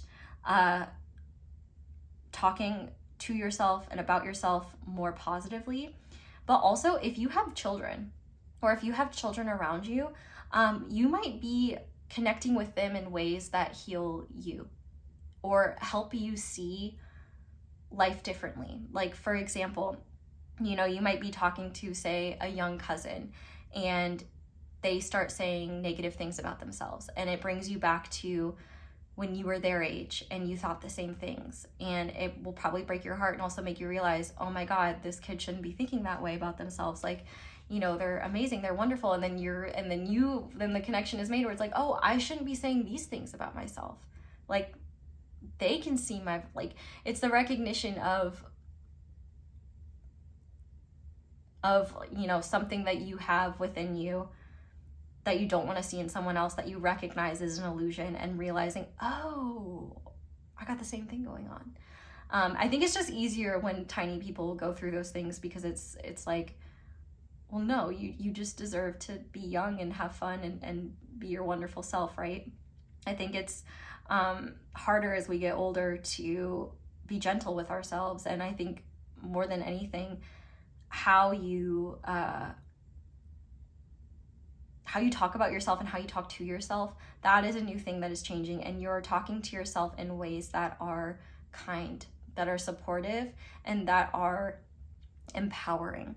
I also think that one of the new things that might be changing is the type of communication that you accept from others. If it isn't loving, if it isn't respectful, and that's the thing, is like, it may not have to be loving, but it certainly has to be respectful. And so, like, for example, like, each of these could actually have to do with the workplace. For some of you, I am getting that vibe. But for example, if we take this into the workplace, you know, if you have a colleague that talks down to you, that criticizes your work or nags you or gives you backhanded compliments, maybe in the past you just accepted it, but now you're recognizing it and thinking like, oh, they're giving me a backhanded compliment. Now, I can't tell you what to do. I'm also very biased, and in that case, I want to be petty. And even though I don't condone violence, I, like, the minute anyone is giving any of you problems, I'm like, drop their address. I will be as violent as I can be in Minecraft. Obviously, I never would do that, but I feel that way, right? And I think that you need to have that protective attitude about yourself, where you are recognizing, I got to do things differently. I can't keep accepting this, because when you accept that behavior, you tell other people it's okay for you to be treated that way, and you tell yourself that it's okay for you to be treated that way. So I think one of the best things you could ask people that give you backhanded compliments is, what do you mean by that? Can you elaborate? Really? Just like, you don't even have to like retort or have something snappy. Just question them. Ask what they mean. Watch them get uncomfortable and squirm. It'll be like a fucking energetic feast of eat shit that you are going to enjoy. Well, you're not eating shit. They're eating their own shit that they tried to fling at you. You know? Have fun with your shit feast, Bertha. Sorry to any Berthas out there who are watching. I'm sure you are not the type of Bertha I am describing, and I'm sure you're wonderful. But yeah, the biggest new thing here is how you communicate with someone else. Or if you have a child, like, one of the things that I was seeing is like, they might developmentally be reaching a point where you guys can communicate more or on a deeper level or about things that they weren't able to talk about before. And it might be very like cool but hard, where you're like, oh my gosh, like, they're getting older and we can talk about these things and I can know them on a deeper level, but also at the same time, like, stop growing up. Like, it actually makes me want to cry. Maybe you have to have a conversation with a kid that they're going to be having a sibling. That could be a specific new thing, and how they take it might be very different. I will say I was not happy about my little brother being born, but now he is my bestie, so I'm happy about it now. So don't think that will last forever. Anyway, I also just think, though, that you're becoming more confident in communicating with others in general, in a way where you're caring less about how you come across and just becoming more present. Like, one of the things that I think you're developing is this recognition of the fact that when you respect yourself, and that when you acknowledge your worth or work on that, it becomes less challenging to connect with others. Well, I mean, it has in my experience, maybe not for you, but I do think that the more secure you are in yourself, the easier it can be to talk to people. Like, I will say, as someone who has dealt with social anxiety, who had social anxiety for a long time, and I mean, I would say I don't have social anxiety anymore because I'm not anxious about social interactions in general. I mean, I could be anxious about an interaction, but I wouldn't say that I have like straight up social anxiety, but I used to. And one of the things that I did to kind of deal with that was my own form of immersion therapy by working retail and just having to talk to people and having to get over like the, you know, awkwardness of communication. That may not be helpful for you. And you know, what the type of, you might have something far more complex, or what you're dealing with is far more complex. I'm not trying to minimize your struggles in any way. I'm just saying that in what my experience was, and how kind of just forcing myself to engage, and also at the same time, like, I was becoming more confident in myself as I realized, like, oh, it's okay to socialize with people. Oh, it's okay to have an awkward moment. Oh, it's okay. Like, it doesn't matter. Like, ultimately, it doesn't matter. What people think of me does not, like, what a passing person coming into the store thinks of me as a worker does not matter. I'm never going to see them again. And their behavior is no reflection on, like, my value. You know, you get what I'm saying? The point of all of that is as you are becoming kinder to yourself, as you are stepping into your worth more, it's going to show in your communication. I think that you're going to communicate more calmly, and there's going to be a level of assurance in your words that hasn't been there before. And I also think that part of the new that might be coming in is the courage to actually stand up for yourself and talk about your value and talk about your worth in a way that maybe you didn't in the past. You're seeing what's really in front of you, which is like the incredible person that you are and the person that deserves to be advocated for. And a lot of times we have to be that advocate.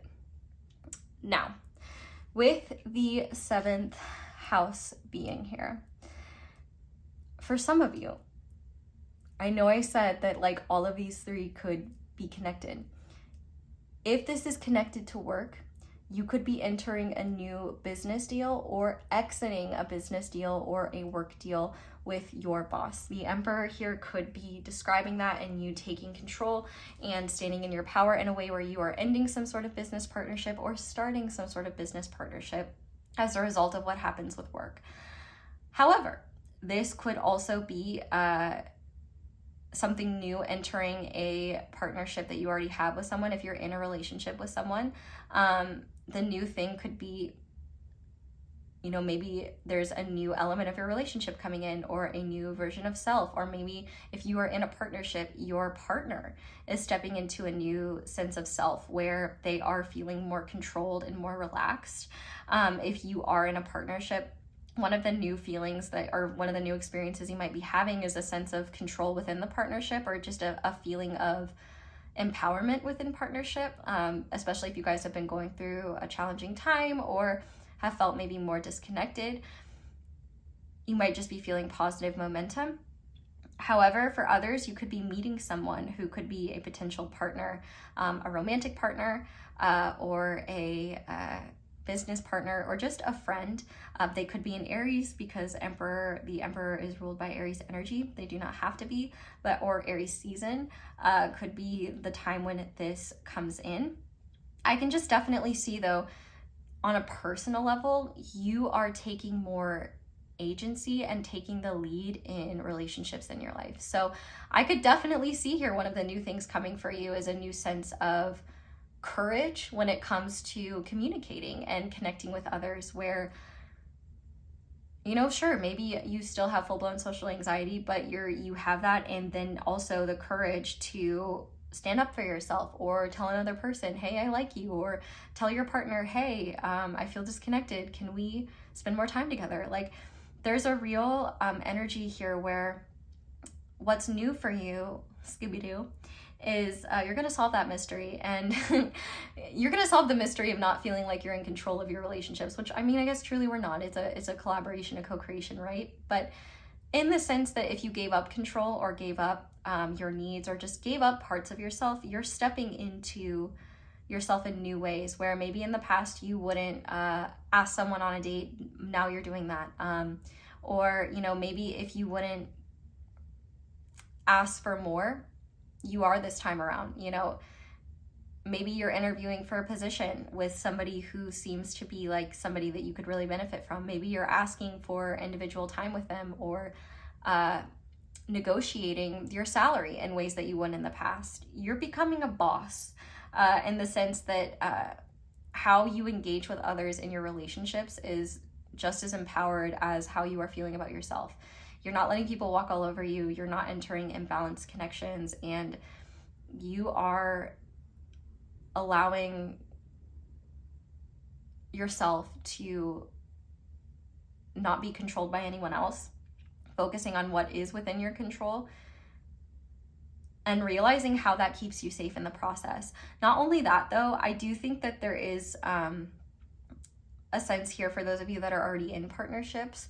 There could be a new structure that is being added to your partnership that could be really beneficial, especially if there are ways that your life is changing. So for example, you know, maybe the change is that you're changing your lifestyle. So as a result, your partnership structure changes as a result of the lifestyle changes. And then as a result, you feel more in control and can see like, oh, okay, maybe I wasn't being vocal enough about how my needs weren't being met. I definitely think all 3 of these things go hand in hand. And the powerful thing is on a personal level, you're stepping up. You're stepping into your power in new ways. You're empowering yourself in ways that, you know, maybe you didn't have the courage to in the past, or you didn't realize were available to you. But I also think that you are healing in a way where the new is showing you that it's okay to see yourself in a better light than you currently do. That it's okay to talk yourself up, that it's okay to say kind things about yourself, and that in fact, when you do that, you could receive positive benefits as a result. I think that one powerful new thing you're doing is realizing how you talk about yourself and how you treat yourself shows others how to treat you. And realizing, I might need to set some boundaries here. Or, I need to stop saying about that about myself because it's not true.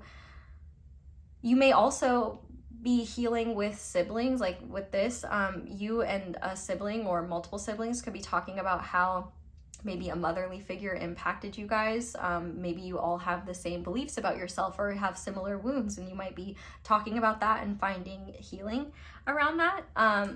But I think more than anything, this is a leveling up within yourself that allows leveling up in your own life.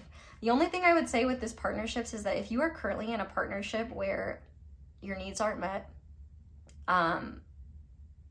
your needs aren't valued, you feel disempowered, you don't feel like you can have a say, that's not a relationship. That's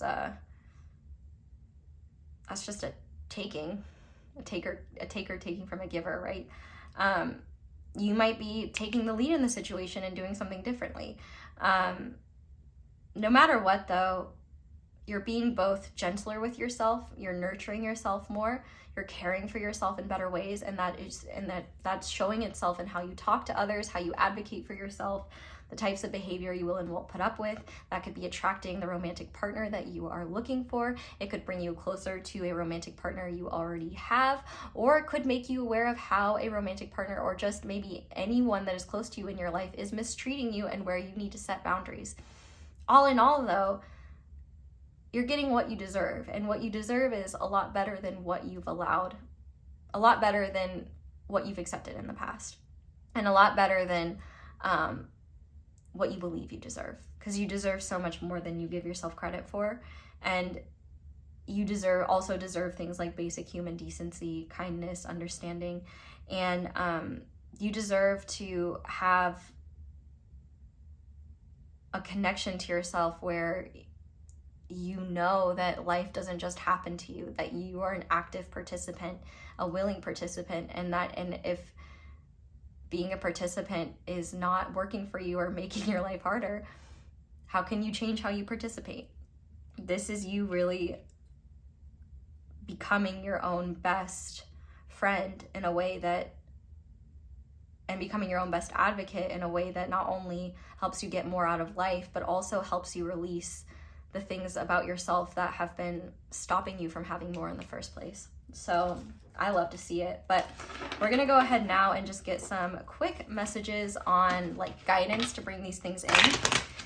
If you're already doing these things, then no need to do anything, but if you're not, then these could be ways to bring them in sooner. So Spirit, what guidance do you have for pile number 2 when it comes to their work life, their lifestyle? How can they bring in these new, more positive changes and let go of the self-sabotaging, or let go of accepting less than fair treatment? Life is an expression of you. Life is more existing. Yeah, so I really feel like this is life's wake-up call saying, hey, you're not meant to just go through the motions. You deserve to and are allowed to enjoy life now. And sometimes that might mean making some decisions that are difficult, putting ourselves in positions that are uncomfortable, or making changes that seem daunting because we want more for ourselves. And it's okay to not want more for yourself when you feel like shit and you're exhausted. But maybe just start with the idea of, what do I want to see more of expressed in life? And if that is gentleness, maybe you start by thinking of 3 kind things you can say to yourself before you go to sleep and before you wake up, and have them written down in case you forget, for example. You can start really small here. But also, I think that you may recognize either in your routine or in your work life, your workplace, or both, either how you're treated or what you are willing to accept, or what you've desired that you haven't gone for. I think all of those things can make you aware of what are the beliefs underneath all this that are keeping me stuck here. What are the beliefs that have kept me too afraid to make change? You know, whether that is I'll be rejected, or I'll look stupid, or I'll look silly. You know, all of those things are, number one, subjective perceptions by people that shouldn't matter to you that much. And number two, we have to be willing to face discomfort and the unknown in order to get what we want, or look different, or see the world in a different way, or have more. And it's a lot easier said than done. So I think maybe just looking at where you can infuse more joy into your life around you, and where maybe you've been settling for less or selling yourself short. I think where the areas of your life that make it feel dry, you know, for example, maybe you can't quit your job, but your lifestyle doesn't help. Maybe changing your lifestyle in ways where you set boundaries with your phone, so that you do something more relaxing that lets your brain turn off. You know, take up knitting or some shit. I don't know. Like, just do things differently. Do things differently. Look at how doing things the same keeps you stuck, makes you feel like shit, makes you feel apathetic, makes you feel like you can't move forward. And then ask, what is this part of life that I know I don't want? Like, what do I want to replace it with? And if you don't know, just start throwing shit at the wall, see what sticks. Like, you can't make things worse. But I think definitely when it comes to your work life, there might be more nuance to that situation. But at the very least, you don't have to stay stuck if you don't want to. And it is okay to choose to make a change, even if you don't know how to make that happen yet. Sometimes the decision to do so can be the most powerful step in making that change. Okay, what guidance do you have for pile number 2 when it comes to the new things entering their life around communication, around self-love, around nurturing themselves? We have, you are your greatest gift. Your life's journey is your masterpiece. So yeah, I think like one thing that Spirit is really highlighting to you about, and I think like I keep thinking about that subconscious card that came out. You can make as much conscious change as you want, but if your subconscious still disagrees with it, it's going to be a lot harder for that change to feel real, or for that change to stick. So one of the hardest things is being consistent with yourself, even when you don't feel like it, even when you don't really want to, when you feel like crap about yourself and you just want to say bad things, but instead you say, I'm not feeling great, and that's okay, and I'm going to be kind to myself. Like, it takes time to reprogram the subconscious, and that's okay, but know that you're worth it. Like, the time and energy that you could spend beating yourself up, you could instead spend building yourself up. And I think that part of what's new for you, Scooby-Doo, I can't stop talking about Scooby-Doo, is realizing that you don't have to have yourself figured out, or you don't have to be accepted by others, or praised by others, or have others see your value in order for you to have value. You have inherent value, and you are precious. You don't only have valuable, you're fucking valuable, and you're important, and you're special, and you are the most important to you. And you are one of the greatest gifts that you could ever give yourself. And I think that one of the best things that you can do is just recognize how precious you are. And when you look at a beautiful creature, or something precious or special, whether it is a child of your own, a child of someone else's, a pet, a plant, a star, see yourself in that, and realize that you are just as precious and special too, and you deserve the same amount of care and nourishment. And obviously how much we're able to do that differs, but even just the intent and the knowingness of needing to do that is already so much more beneficial than just beating yourself up and neglecting yourself. Finally, what guidance do you have when it comes to bringing in the new around pile number 3's partnerships? trust what you need is there. With love, all can be accomplished. So I definitely think that if you have yet to meet someone or yet to bring this person in, and that's something you're manifesting, trust that they're already coming, because they are. If you are wanting to reach a certain level of connection with a partner already in your life, trust that you can handle that. You don't need to create something. If you are waiting to apply to a certain job or reach out to someone or something like that, I think that you need to trust that you already have the resources to do that, or you already have what you need to do that. Maybe you need help with resources or something like that, and maybe that's something you need to ask, but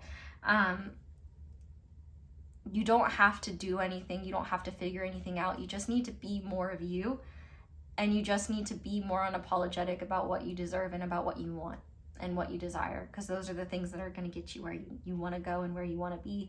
And it's like the things that you've been waiting for life to reflect. I feel like for a lot of you, you've been waiting for life to show you that you are worth it and that you deserve more.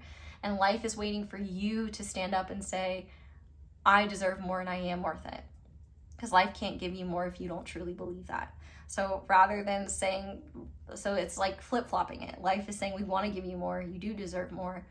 But are you willing to do the uncomfortable things required of you to get there? Are you willing to tell your boss, like, give me a raise or I'm out of here? Are you willing to, stand up to those who don't make you feel good or set boundaries with them? Like, are you willing to change how you think about yourself and how you talk about yourself? Like, all those things are incredibly important. And all of those things make a huge difference. So we're going to go ahead and finish this reading off by looking at how your life is going to change as a result of the changes you're making. And these are all upside down, so I'm going to fix that. We have, my patience is being rewarded, my turn will come. So I definitely think that one of the ways in which your life will change is you will recognize how certain things were never not in the cards for you. It's just that you needed to believe you could have them and set yourself up to like get there in the future. But also I think one thing that you're realizing as well is the fact that you can have love for yourself now, even if you're not where you want to be. You can accept yourself now, even if you're not where you want to be. But also it could be a matter of, maybe you don't make a change in terms of your job itself, but maybe you make a change in terms of how you advocate for yourself. Maybe you have a conversation with your boss where you're like, look, like, I like my job here, but I'm, doing the work of 3 different people, and I would really appreciate a raise or a promotion or something. And maybe they're able to say, hey, like, and maybe they'll work with you. You might want to get that in writing. But I definitely think that whatever new that you're working towards and whatever desires you're trying to cultivate, you are seeing them in your future more clearly, because we're talking about what's coming to you soon. So even bigger things that you desire in the future are coming to you more clearly, but also you are knowing, what's the best way? You're having more faith and less fear, and a recognition of the fact that everything is unfolding perfectly. You don't have to have everything figured out or beat yourself up because things might not be happening according to the timetable that is ideal for you.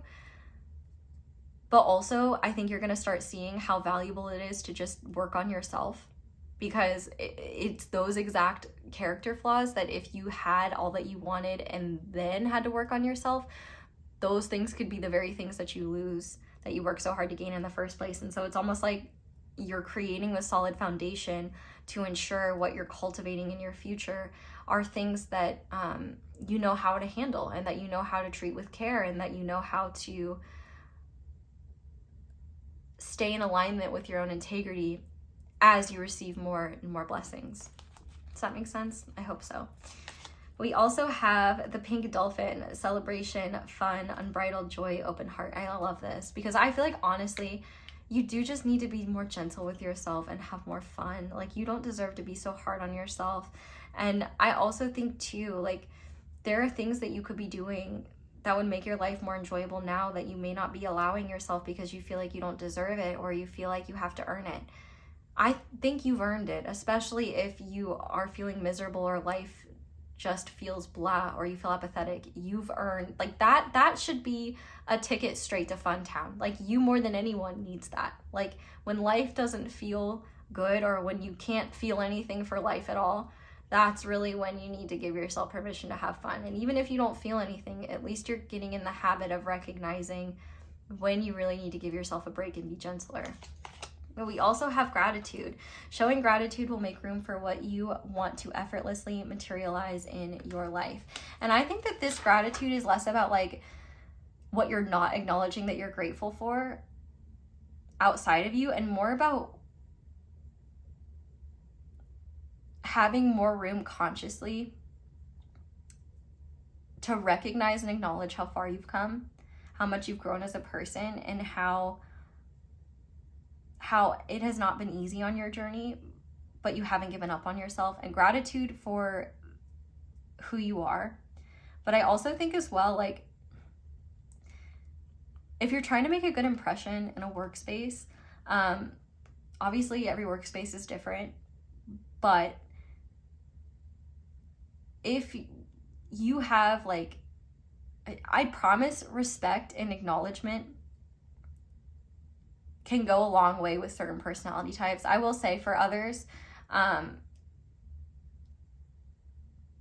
some bosses are great, some bosses are terrible, and some bosses really, really like to see employees show initiative or be appreciative or, you know, acknowledge certain things. Other bosses do not care about anything other than their bottom dollar and who they can exploit to get there. So obviously take this message with a grain of salt, but for some of you, I think that even just acknowledging, like, for example, if you want more from a company, like, I mean, like, I'm so grateful that the company has given me XYZ. I really want to give the company my all, but these are the logistical challenges, you know what I mean? I feel like recognizing where life is already working for you will be helpful, but I also think there's just a lot of gratitude you haven't had for yourself and the versions of yourself that have carried you to who you are now. And I think that as these changes are implemented, you're going to be really grateful, number one, that certain people in your past didn't work out, that certain experiences in your life didn't work out. And number two, I think you're going to be really grateful for yourself. And it's going to be so easy to acknowledge that. And I think that things that maybe you've taken for granted in your life, in which you don't need to beat yourself up for, that's natural and normal. You're just going to have more room in your mind to acknowledge, like, oh, I'm so grateful to have a shower with hot water. I'm so grateful to, you know, have enough to feed myself. I'm so grateful to have good people in my life. Like, just, and it may not even be like a conscious thought, but just rather you'll cultivate the feeling, and that enough is so powerful. And I feel like you will just be feeling better about your life in ways where you no longer push away certain blessings because you realize you deserve them. The blessings of having people listen to us, the blessings of, you know, facing our fears and standing up for ourselves, and the beautiful results that can come from that. Whether it's positive, whether it's a result we want or don't, it makes us less afraid, you know what I mean? So I definitely think that life is going to be more fun. You're going to be less stressed and focused on timetables, and you're definitely it's going to be easier for you to recognize your blessings, and also it's going to be easier for you to recognize how positive attitude or how positive communication can further your goals more than insecure communication or unplanned communication or communication that is just centered around what's wrong, whether it's towards yourself or others or whatever. Okay, but you guys got two of these. So we have perspective and intuition, and they're both watery cards. So the stone Larimar could be a stone you might want to look into. It's kind of expensive though. And I'm pretty sure it only comes from the Dominican Republic. So the Dominican Republic could be significant. But what I do think is changing for you is that you are becoming more intuitive, but also your perspective on things are changing in ways where you may have not believed in something in the past. Archangel Michael could be, the other stone was aquamarine. So watery stones, aquamarine is definitely cheaper than Larimar. But anyway, you are, one of the best things I think is happening is you're shifting your perspective on what's possible for you, on what you deserve, and also on the value that your internal world has for you. So for example, your intuition is getting stronger. You are going to be trusting your intuition more, and especially in ways where you're being mistreated. You know, the body usually clocks these things before our mind does, and it's usually clocking these things for a long time before we ever pay attention to it.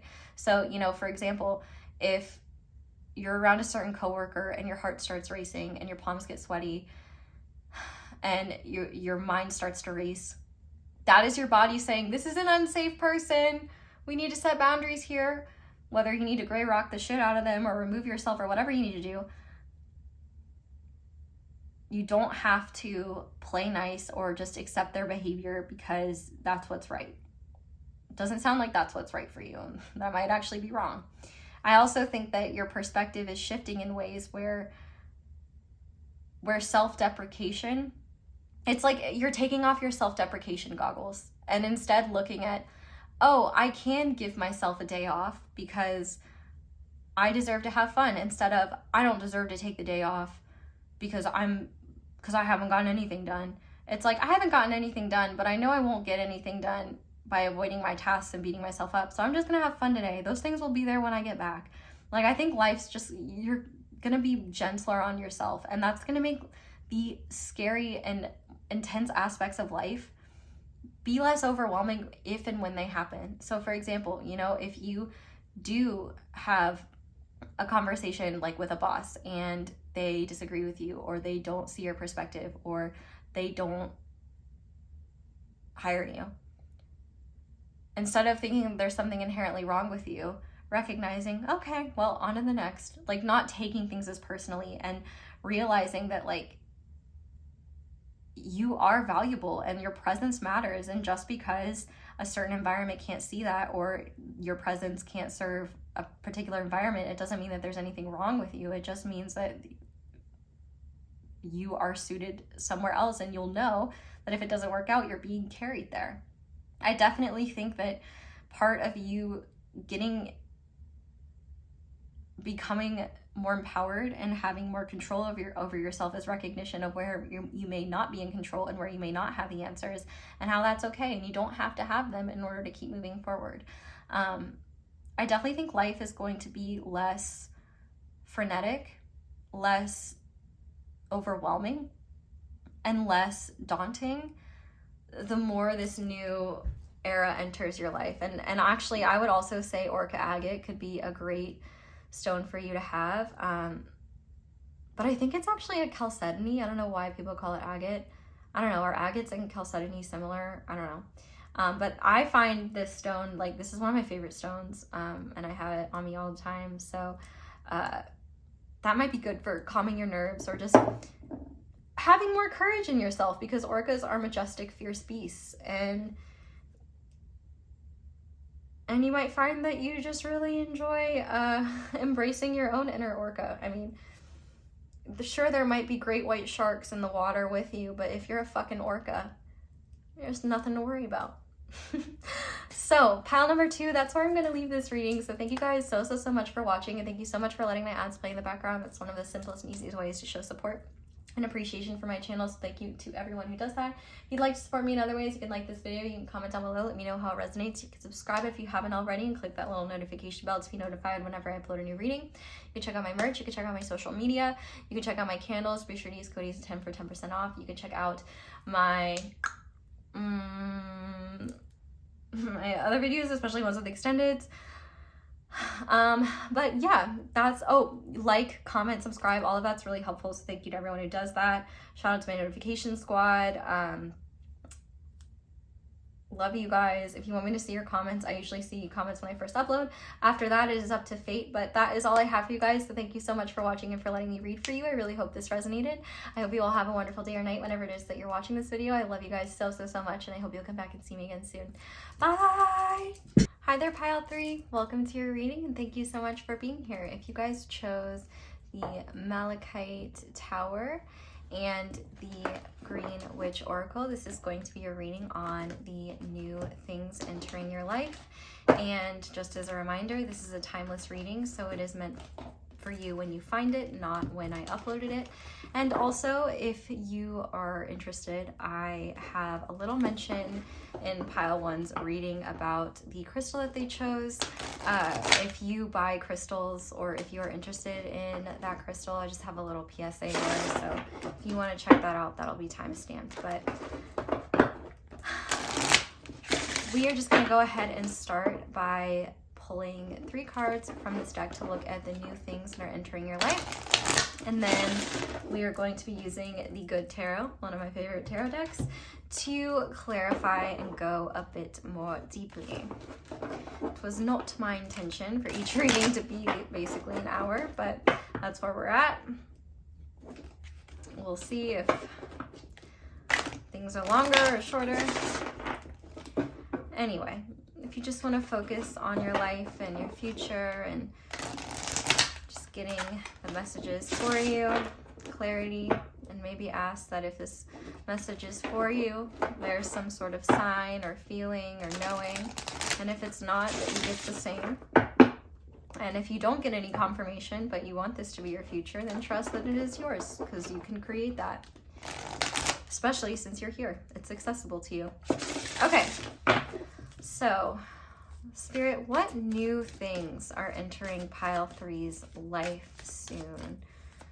What is the new entering Pile 3's world? Okay, so we have agreement. This is interesting. What new things are entering Pile number 3's world? We have attraction. And finally, one more. What else is entering Pile number 3's world? We have grounding. Wow, this is awesome. Okay, let's clarify these bad boys with this deck. One thing I can say for sure, though, is that there's kind of a, even though the readings have been different so far, there's very powerful themes of whole empowerment and themes of self-acceptance and self-love. I definitely think that you guys are no exception in terms of that, but I'm really interested by this agreement card. So we'll have to see what that is. So Spirit, can you clarify agreement here? What is in agreement that is new for Pile 3?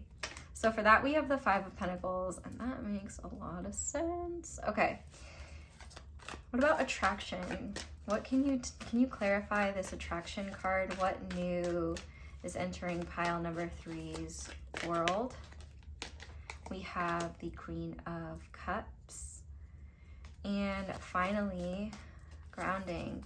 What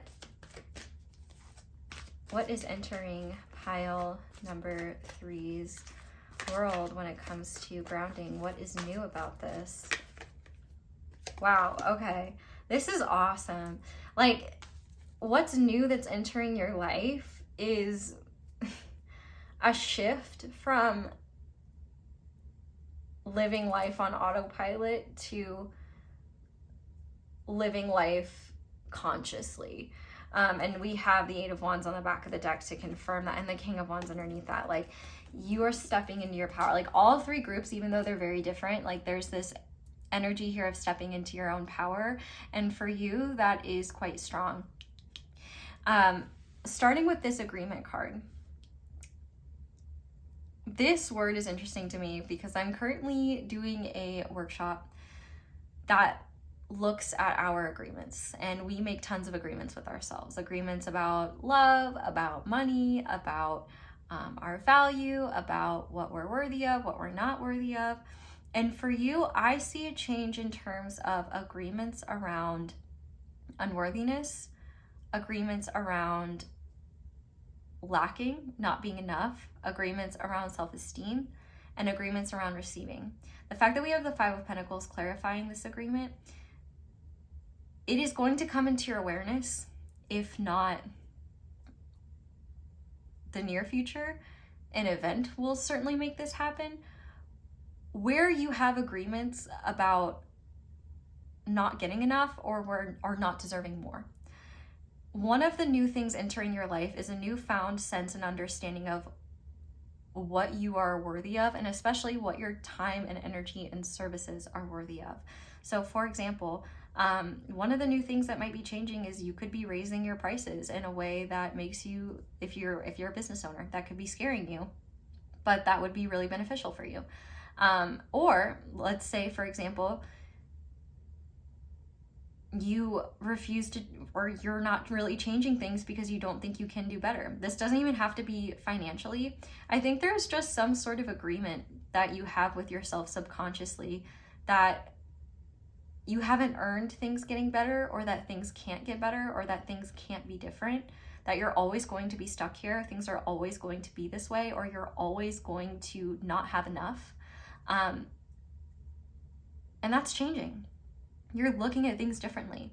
And I think a lot of that has to do with the realization of how abundance works.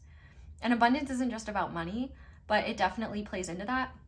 I would also Google prosperity consciousness. Louise Hay has a talk on it that I think is really interesting. Whether you agree with her or not, I think it's interesting to consider. I think that there's also an agreement though, and this might make some of you feel really called out, but I don't mean this from a judgmental place at all, because like I've been here.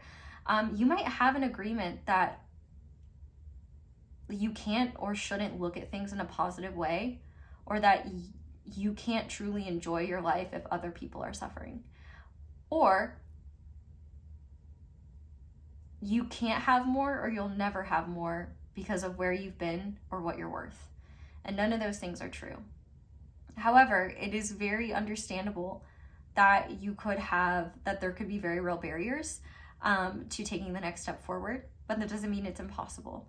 I definitely think what the specifics and the nuances of these two cards are for you is going to differ based on who you are and where you're at. But like, for example, this could be in a relationship context where, especially because we have Libra energy here, you could have an agreement that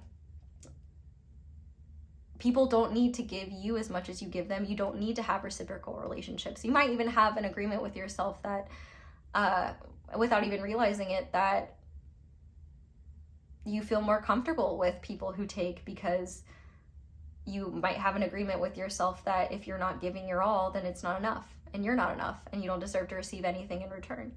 You might have, basically this card is getting you to look at, where are you selling yourself short? Where are you keeping yourself trapped? And where are you telling yourself, this is the truth, this is real, and nothing can change, to the detriment of your well-being and to the point of delusion, where it's forcing you to stay stuck in a place where you don't want to be, where you do want to break out, but is becoming increasingly more daunting of a concept because you're becoming more and more resigned to the fact that nothing will change, that you can't change, that things can't change, and you can't get better. That is a completely understandable place to be in. And it's the perspective itself is valid and understandable because brains love to make up stories, and it's easy to make up stories based on our past. And I'm not saying any of this to invalidate your experiences. I'm saying this to remind you that you are and can be so much more than you give yourself credit for. And sometimes it takes not knowing, and sometimes it takes creativity, sometimes it takes courage, sometimes it takes a willingness to do things differently, and a willingness to be open to the unknown, be open to disappointment, or whatever we may face, because anything is better than what's familiar. So let's say you're in a literal agreement. Maybe you are in a relationship where you are not getting what you need, or let's say you are willingly entering an agreement to get out of a situation where you're going to have less financially as a result. I see this, if you are going to be receiving less financially, this is dependent on you making that conscious decision for your own well-being. And one thing I see changing is that within this agreement, even though you might have less temporarily, you gain so much more in the process, like emotional well-being, empowerment, confidence, freedom, and that creates so much more space for more. I feel like you are changing how you look at your life and how you look at yourself, what you're worth, what you value. And this is a huge encouragement for you to look at what beliefs do I have about myself, about what I can do, what I can achieve, what I'm worth, that are keeping me stuck and keeping me cynical. And also, what parts of me want it to stay that way? What parts of me are attached to this way of looking at the world and this way of living? Is it because this mindset is contingent on me connecting with others? Is this mindset contingent on me remaining in this emotional space or justifying certain behaviors or beliefs I have? What is it? And I feel my heart swelling as I say this. Some of you might want to wring my neck, or some of you have already clicked off and been like, F this bitch, which is fine. Like, you can do that. But I say this only out of love, because whatever you may be going through, whatever you may be dealing with, whatever struggles you may have, I may not even be able to fathom them. But what I do know is that you can always look at things differently. Life is always changing, and you can always rewrite your story. And as a creator being, you have the inherent right. It is your birthright to state and acknowledge and live by the principles of what you will and won't accept, the principles of what you believe. And I feel for all of you, the new thing that is entering your life is either the awareness needed to see what agreements are keeping you stuck where you don't want to be, or the barriers to change that maybe you were unaware of in the past, or the attachments you have to the old areas of your life without even realizing it. You know, is a part of you addicted to negativity? Is a part of you addicted to anger? You know, and those things are okay. Like, we don't think of those as like addictions, but they can be very intense emotional experiences, and we can also bond with people around those things. But if they become all of us, then we stop seeing, like, there's very real, like, there's nothing, okay. I can just already feel like people misinterpreting my words, but I'm trying my best to even communicate them, so I can kind of understand if they'd be misinterpreted, because I haven't even really gotten all of it out yet. And even then, I could say things as clearly and concisely as I want to, and some of y'all will just hear what you want to hear. And I say that with peace and love, but humans are guilty of doing that.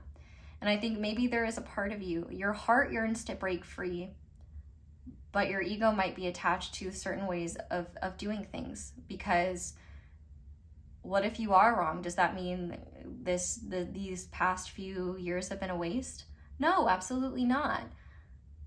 But it's certainly, like, there's almost a sunken cost fallacy here, where one new thing that's changing is you're recognizing where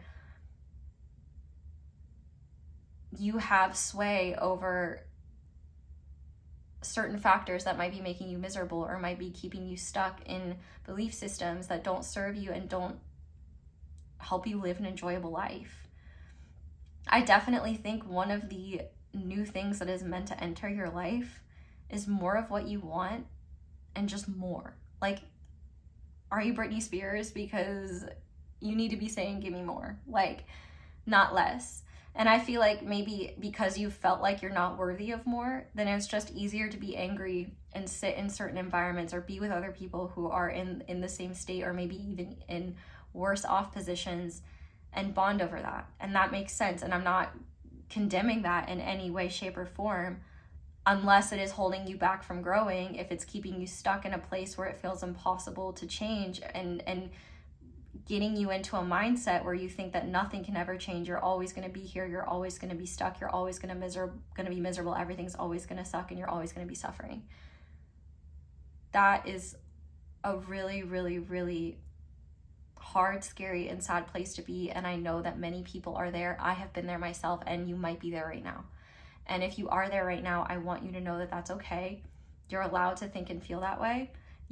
And it is understandable if you've come to those conclusions based on your experiences, based on your circumstances. But know that they can change, that you can change and that things can change. But if you don't want them to change, then maybe you could relieve some of that anguish by just stop pressuring yourself to change. If that's what makes you happy, if that's what feels good, if being in that place is where you want to be for now, be there. Like, whatever is most resonant with you, I think there's a need for you to kind of go all in on that. In the sense that, like, it kind of seems like you're torn by where you want to be, by what you want to believe, and whatever you choose, I really hope you choose what makes you feel good, what makes you happy, what makes you hopeful, what makes you feel empowered, and recognize that you deserve more and that you can have more, that you're worthy of more in all ways, not just in terms of what you can receive financially or materially, but what you can receive in terms of, you know, affection, acknowledgement, admiration, appreciation, a sense of belonging, opportunities, experiences. There's so much more for you out there. And I think the scary thing is that it like, negativity is an actual fucking epidemic right now. Like, at least among people that engage with social media whatsoever. Like, there's just a lot of negative, fearful messaging, and it's everywhere all the time in a way that is very unique to us. And we see suffering, we see atrocity, we see tragedy everywhere. Then we deal with our own, we take on others. There's so much going on all the time. I completely understand how challenging and hard it is to try and look at things from a positive perspective, and how even painful positivity can be. But I'm not saying you need to be positive. I'm just saying you don't need to beat yourself up for things that were never your fault. You don't need to stay in a place that makes you feel horrible out of a feeling of obligation or a feeling of like you don't deserve more. What you do deserve is to enjoy being yourself, to enjoy your life when you can, to have those moments of beauty and peace and, you know, whatever your life journey is meant to be. I do hope that you believe that you can have easier parts, and that the parts where the journey has been challenging, where you have suffered, where you are miserable, that those weren't for nothing, that they do have meaning, and that they are a part of you, and that they are valuable too. I think there's just a need for you to recognize where maybe you're telling yourself things can't change when actually they can. And maybe that's a little bit overwhelming or scary, or maybe makes you mad at me. I would rather you be mad at me than and potentially help you see a pathway that you didn't before, than, you know, placate you and say things that will just make you like me. Because I don't care whether you like me or not. I care whether you live a life you love or not, whether you are actively creating that or not, whether you are living your life with agency and living your life in a way where you are consciously aware of what is within your control to change or create. And if you don't know those things, to find that awareness. I care about you recognizing that you're worthy of more than you give yourself credit for, and that no matter what hand you've been dealt with in life, you deserve nothing more than a beautiful existence, an existence full of meaning that you put there. And to also recognize that no amount of disagreement with that perspective and with that existence that you have, that no amount of disagreement from others or lack of understanding from others can take you away from that. Although this whole tirade aside, this new agreement could also be like a contract of some kind to bring you more financial abundance if you have been struggling financially. But, you know, for some of you, the first step to putting yourself out there might be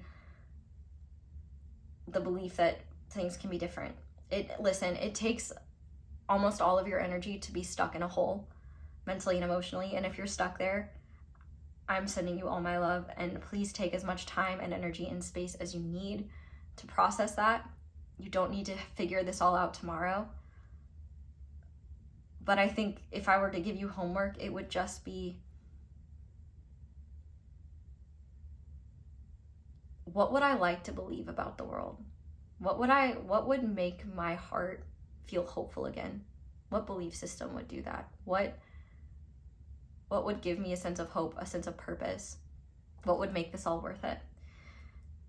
Because I also think that you're not a selfish person. I think you care a lot about others, but I think that maybe you have subconsciously cultivated an agreement with yourself that if others are suffering, you're not allowed to thrive.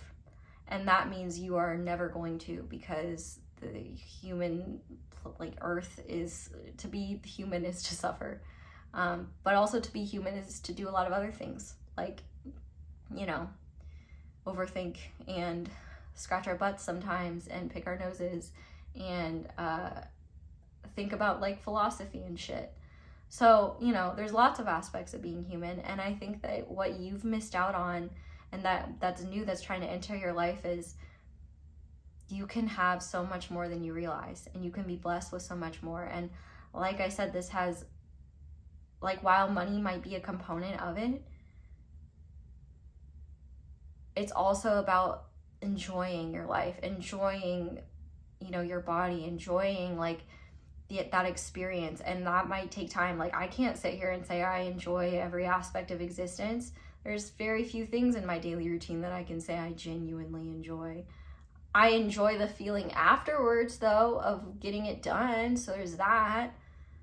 And so even if it's a loophole like that, do it. Like, I think you've made an agreement to give up on yourself because you're not worth it. And what needs to change is the realization that that agreement is bullshit and you are worth it.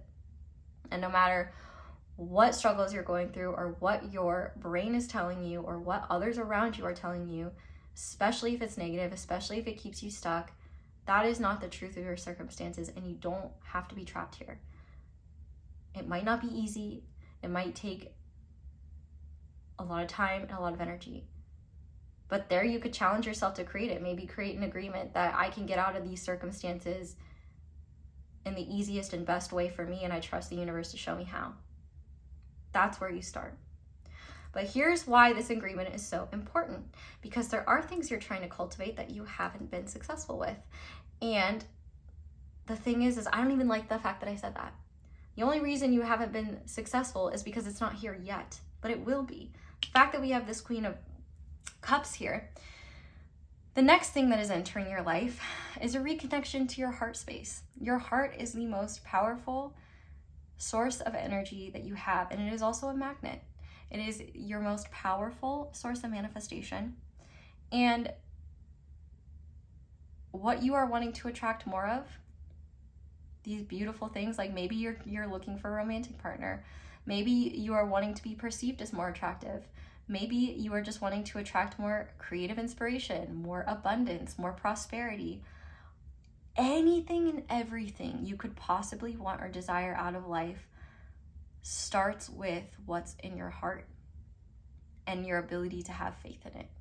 Your ability to have faith in the fact that, you know, in the words of our Lord and Savior Cinderella, a dream is a wish your heart makes, okay? And your heart shows you these things for a reason. And deep down, while, like, for example, you know, you might truly want, a truly loving relationship, but you might have this agreement that deep down, the subconscious belief that relationships like that just don't exist. And so any potential for that to come by, you might not see it for what it is, or you might push it away because you can't trust it or can't see it because you don't believe in it. And I know that that might not make sense to some of you, and I mean, it could be wrong, but it's a potential pathway and a potential perspective that you might want to consider. Because the thing that is always going to make you the most attractive is having love in your heart. And sometimes having love in our heart is something we have to work for. Sometimes we don't feel it naturally. Sometimes we deal with compassion fatigue. you know how to be loving towards others, but I don't think you've yet figured out how to contain that love for yourself and for your desires in a way that gives you enough energy to keep bringing them towards you and gain more momentum. And by that, I mean, the second you have a good feeling, the second you feel filled up with love and your cup runneth over, you want to give it to everyone else. That is something that is holding you back. And so one of the new things that I think is changing for you is this realization of, I can't give all of myself away anymore. And I can't accept what others want me to receive of them just because they're handing it out. So like, for example, other people might want you to sit and be a listening ear to their suffering. And I think that honestly, maybe some of the negativity that you're dealing with, or maybe a lot of the negativity that you're dealing with, isn't you and isn't yours. It's just stuff that you've absorbed. And it's become so familiar that you're having a hard time differentiating it between yours and others's. But it's definitely closing off your heart and making it hard for you to be in your heart space. And so I definitely think that one thing you gotta be doing is be kinder to yourself, because the next change that's meant to happen and the new that's meant to enter your life is successfully bringing about what you've already been trying to bring about through your heart and led by your heart rather than your mind. Doesn't mean your mind's not involved, but it just means your mind is not the one leading. Your heart is the one leading. Your heart is the one navigating. And one of the most powerful things you can do there is have faith. You are going to find yourself becoming more attractive. People are going to respond more kindly to you. People are going to smile at you and not even know why. People are going to, like, let's just say whatever work you do on yourself energetically, whatever you do to get back into your heart, to be more hopeful, to dream, to desire, to aspire, all of those things are going to fill you up with attractive energy that brings what you want to you, and also makes others more aware of your presence, more aware of, it makes others more open to you, just aware of your existence, aware of your energy, want to get to know you, want to be involved. And you never know who, like, any of those people could be. That could be, the person that gives you a referral, the person that becomes your partner, the person that becomes your best friend, the person that, gives you the courage to make a big life decision, the person that leads you to a new way of looking at the world and thinking that you had never considered before. This new attraction is you having faith in the universe bringing things to you that you need. And you may not know what those things are, but you'll realize it once you have them.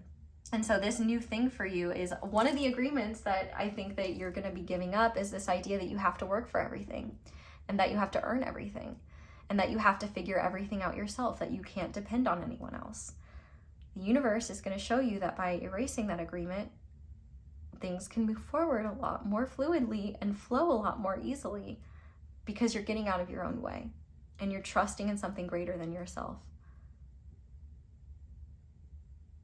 And also trusting yourself and trusting in yourself enough to work with that and flow with that and take action when needed. Because here's the most powerful thing that's happening. I mean, you're getting your mojo back, or experiencing passion for life in a way that you never have before.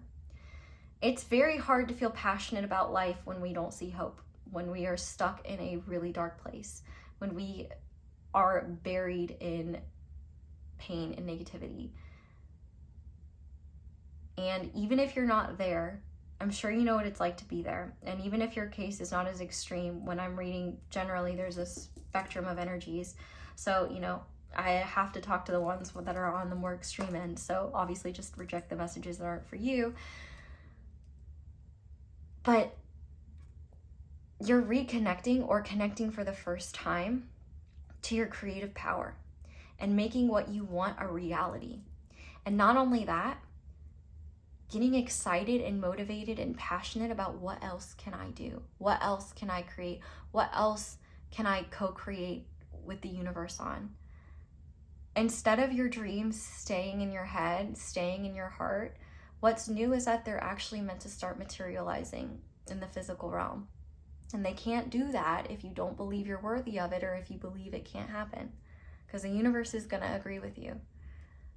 I believe that the universe is unconditionally loving, and part of that unconditional love is loving ourselves enough to reflect back what we believe and not saying, no, no, no, no, it's actually this or it's actually that. Part of having free will is the free will to look at things the way you want. And when it comes to making your dreams a reality, when that reality gets closer and closer, and when you actually fathom having those dreams in front of you, you start to realize where you're not ready and where you're still afraid, and where you might, without even realizing it, take action to push it away. And that's not something to shame yourself for. That's something to be like, oh wow, consciously I thought we were all in agreement with this, but I just realized I do this behavior, and that behavior is not bringing this change about. It's keeping things the same or pushing it away. And so for you, the new thing that is happening here is change. Powerful, substantial change that is grounding your dreams into reality, showing you why it is worth it for you to have hope, why you need to believe in yourself, and why having faith in something greater, whatever it is that you believe in, you don't have to have the same beliefs as me, can be so powerful and make life worth it. Because I think what's new for you is a sense of realizing that these things that you felt in your heart, these things that you've wondered are true, these beliefs that you've wanted to have, or these beliefs that you let go of because you were afraid or felt like the universe showed you they weren't true, you can heal those. And not only can you heal those, but you can see them work in action and realize how much power and control you do have over your circumstances, and where you don't have that control, so that you can act accordingly and be gentler with yourself and be more cognizant of what isn't yours to carry. You are going to be creating a lot of opportunities for yourself. You're going to be having a lot more inspiration, so much inspiration. In fact, it might be hard to even choose where you want to go, where you want to be, who you want to become. But all of it is leading to this profound new beginning where you feel like yourself again, and you realize, oh, I didn't lose myself. I just got lost for a bit. And I've brought back some pieces with me of who I've become, and I'm going to merge those together into this new expansive sense of self. You are stepping into so much more than you've ever experienced, and a big part of that is you shifting internally and on a subconscious level about what you're worthy of, what you can have, what you're capable of, and how people are allowed to see you and receive you. Even just the thought of like, people don't like me, that is an agreement you need to let go of. That is a belief you need to let go of. Change it right now with, people love being around me, and I love being around people. And if you're like, I don't love being around people, maybe that's something you need to change. Not saying you need to become an extrovert, but maybe you push people away without even realizing it.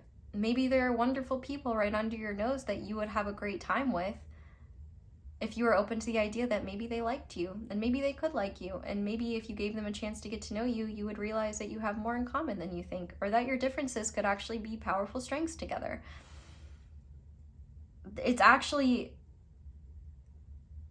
there's a need for, like, the new thing that's happening is you're releasing the idea that you know what's good for you and what's true for you, and instead you're being open to things being different, and in fact things being so different that they're beyond your present they're beyond what you can presently fathom.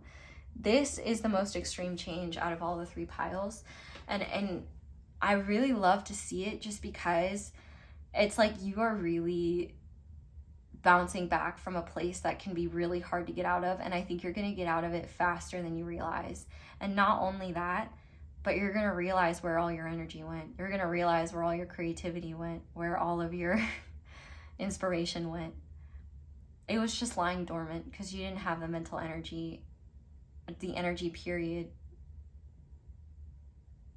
to process or receive it. I think a lot of your energy has been going to keeping things the same and feeding the beliefs that are keeping you stuck. And whether you're doing that consciously or not, there's no need to beat yourself up or be angry about it. I mean, you can feel what you want to feel, but ultimately all of this came to you because you're ready to look at life differently, and you're ready to realize that hope isn't futile, and that hope is worth it, and that darkness isn't the whole story. It's part of the story, and it shouldn't be neglected or ignored. It's an important part of the human experience, and it's an important part of our growth as people. But there's light too. It's not sunny or dark 24 hours a day, unless you live near the poles at select time periods. But even then, it's not permanent, right? It's just longer. So know that not only can things get better, the only thing stopping them from truly getting better is the belief that they can. And that doesn't mean that it'll happen effortlessly and that it will happen seamlessly. But what it does mean is that you're willing to look at that possibility and believe that that exists. I think that there is something here to be said about nothing can be worse than the hell you're familiar with. And I think for some of you, you've been needing permission or recognition of where it's okay to say no, or to set boundaries, or to walk away from certain communities or perspectives or ways of connecting that just don't resonate with you anymore, or that just keep you stuck and make you feel like crap. You don't deserve to feel like crap. And in fact, with such a big, beautiful heart like yours, it's all the more reason why you need to do these things, because you can't help the world in the current state you're in. You can't make things better. You can't shine your light in the way you were intended to, uplift others the way you were intended to, make the world better by being you, if you're disconnected from your own magic and wisdom and authenticity and spirit. I think that you're about to experience in the new what it is like to bridge your physical body with your spirit in a way where your spirit is leading and you're making concrete physical action, and you're not disconnected from your body, you're not disconnected from your spirit, one or the other, you're connected to both. And your dreams are finally becoming a reality, and your desires are becoming a reality in a way where even if you're not seeing them literally materialize, the circumstances to make them happen are showing up, and it's showing you, oh, I'm on the right track. Oh, this is a sign. Oh, this is what I've been creating. I need to keep going. And you're going to know, because you're going to feel it. You're going to be excited. You're going to be like, yes, I knew it.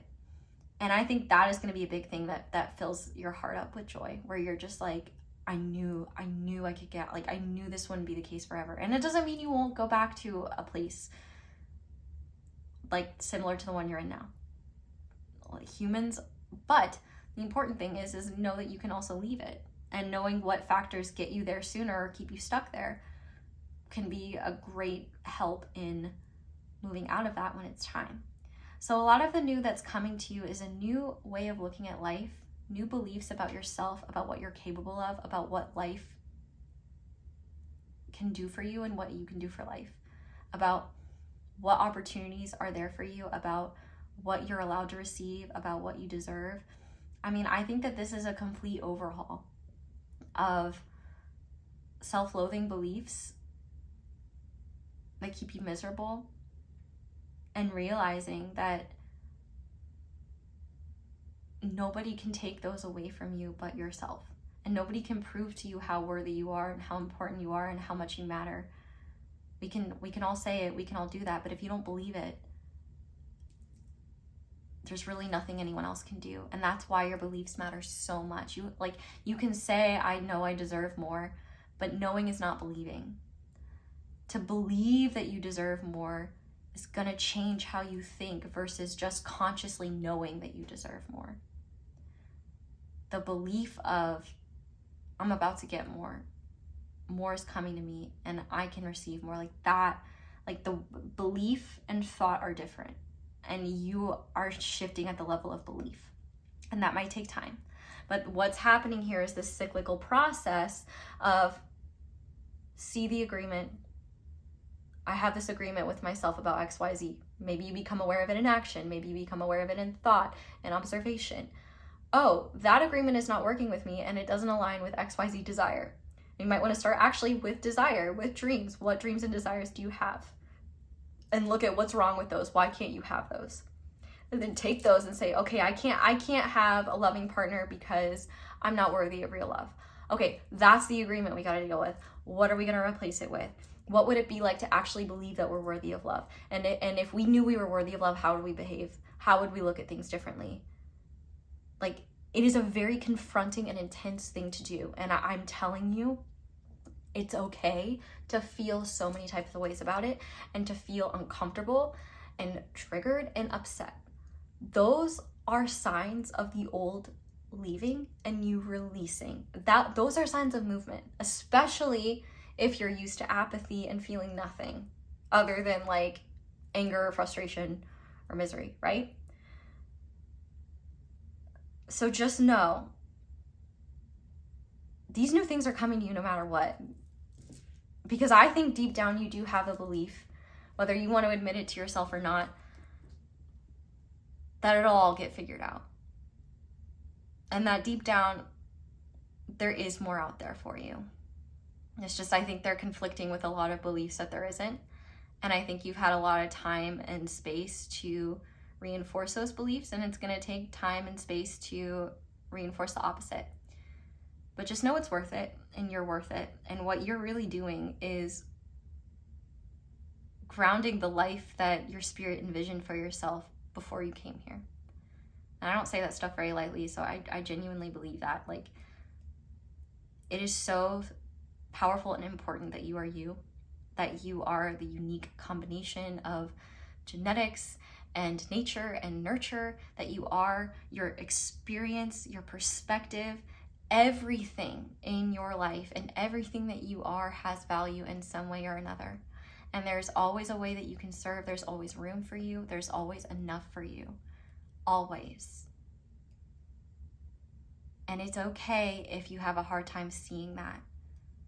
Believing in it is what's important, especially as you move through life, because there would be nothing more heartbreaking than staying the same when you could have been experiencing how powerful and how wonderful it is to be aligned with the true you, with creation, with optimism, with hope, with neutrality, with the paradoxes of creation and destruction, the paradoxes of joy and sorrow, the paradoxes of suffering and bliss.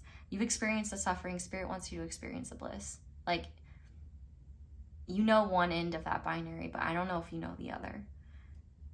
And if you don't believe it exists, you're going to miss out on one really cool spectrum of feeling. Emotionally speaking, you have powerful emotions, and a new thing that you're meant to experience is how that emotional energy can not only be used to propel you forward, but it can also be used to bring what you need and to shift not only yourself but others. You're on a very interesting journey, pile 3, and if you're still here, I commend you, because I can tell, like, some of y'all hate my guts and think I don't understand you. And maybe I don't think we can ever fully understand one another, but that's okay. You know, I would rather be honest with you than give you platitudes that keep you stuck. And I think every single person that came to this reading, who this reading was meant for, has the strength and wisdom and understanding to know that no matter how painful or how hard things have been, that doesn't mean you're not worthy of more, and it doesn't mean that even just a shift in your perspective can't change everything. You're so special. You're so worth it. And I don't ever want you to think for a minute that your journey or your process is something that shouldn't be looked at or isn't worth considering. you are so much more than you'll ever know. And I think the universe wants you to know a whole lot more of the beautiful spirit and person that you are. And you can't do that if you're just looking at how terrible the world is and how things will never get better. And the world really needs you. It needs your spark. It needs your passion. Because when you are passionate, when you are creative, you can make powerful changes that you never thought possible. I used to think the phrase "be the change you want to see in the world" was bullshit, and then I realized, oh, it's actually the truest thing that I've ever witnessed. Because if you can't change yourself, how can you expect anyone else to? It's a hard thing to do. But I hope that made sense. Overall, the new that's coming to you is, in the words of Dua Lipa, you're doing a full 180. And you're doing a full 180 in the sense is that you're coming back to your spirit, but you're bringing your body with you in a way where you're coming back to the parts of yourself that make you feel like a human being, that make you feel passionate, that give you purpose, but also connecting to them in a deeper, more real, profound way than you ever have. They're no longer just ideas.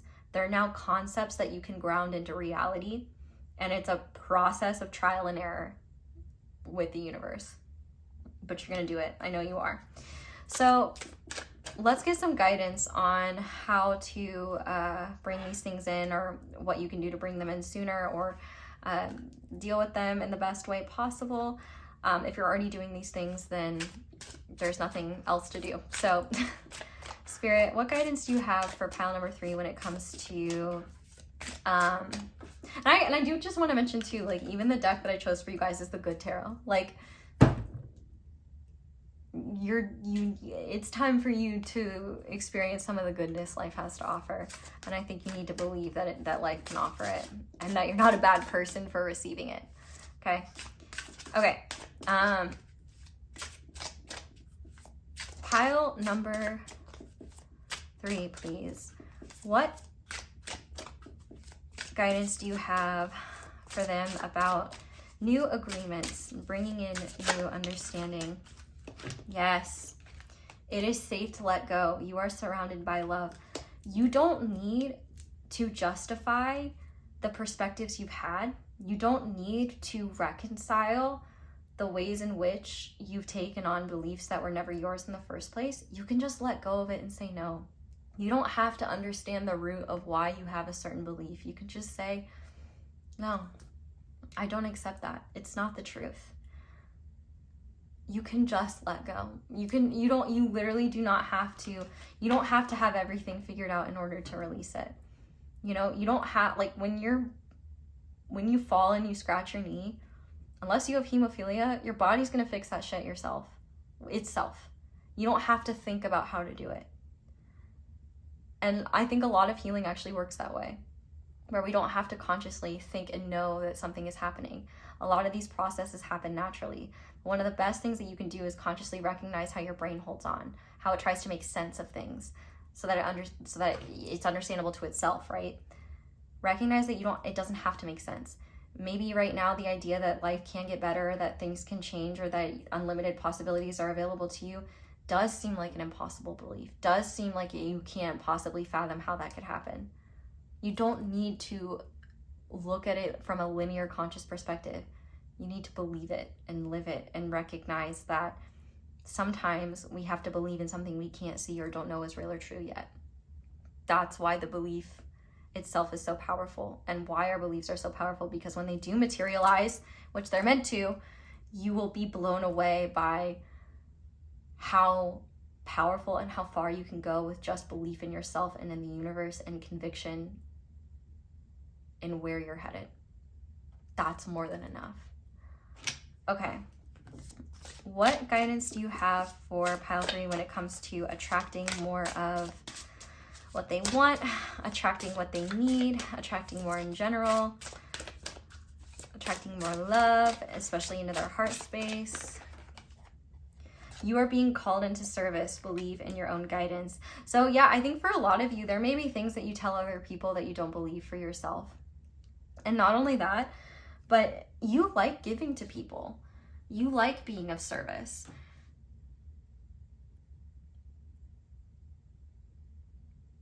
But if you don't include yourself in receiving and in caring for yourself, you're not going to be able to serve anyone. I know I talked about your cup runneth over. One of the best things that you can do for yourself is look at how you are denying your own needs and not meeting them, because those are the things that are getting in the way of you having an overflowing cup and being able to give way more of yourself. Giving feels good to you. It uplifts your heart, but you can't give what you don't have in the first place. So I definitely think you're being encouraged to look at how, like, what makes your heart soar, what makes your heart feel good, and also how can you support yourself so that you can help others. Like, if caring for yourself and loving yourself in ways that are daunting to you, or like if making decisions for yourself that are ultimately good for you are hard, or are hard for you, like, or it's not good enough fuel to get you to do it, then put other people into the equation. Say, me doing these things for myself is not just because I want myself to feel better, it's because I want to be better at helping others and giving to others. If you can't do it for yourself, do it for the other people who would benefit from a healthier you. That's what I do sometimes, because sometimes I can't be asked to do it for myself. So I do it for those I care about. That can be a powerful thing. Okay, and how can pile number 3 bring in this creative passion and the grounding process that their creative passions will bring about? Feel and release. Release all you've accumulated on this journey. And would you believe it? Look at what's on the back of the deck. You are worthy. Aim for what you want and believe in yourself. Believe in yourself. That is the most important thing that you can do. And I think more than anything, recognizing where you are not, where you feel stuck, where you feel like things can't change, especially in the material, and where you just feel nothing, or feel anger, feel rage. Feel those things and release them. I definitely think the new that is meant to happen is this new way forward that you're stepping into. The past is going to have a lot less bearing on how you behave in this new life, because you're going to realize, I don't have to act based on habit. I can act based on belief, or I can act based on authenticity or on alignment. You're definitely being encouraged to also look at what presently within your physical environment may be attachments to the past you don't want. Like, you know, maybe you have an old sweater that you wore a lot with a toxic ex. Maybe you're getting rid of that. Or maybe you have stuff from people from your past that, or just stuff from phases of your past that no longer serve you anymore.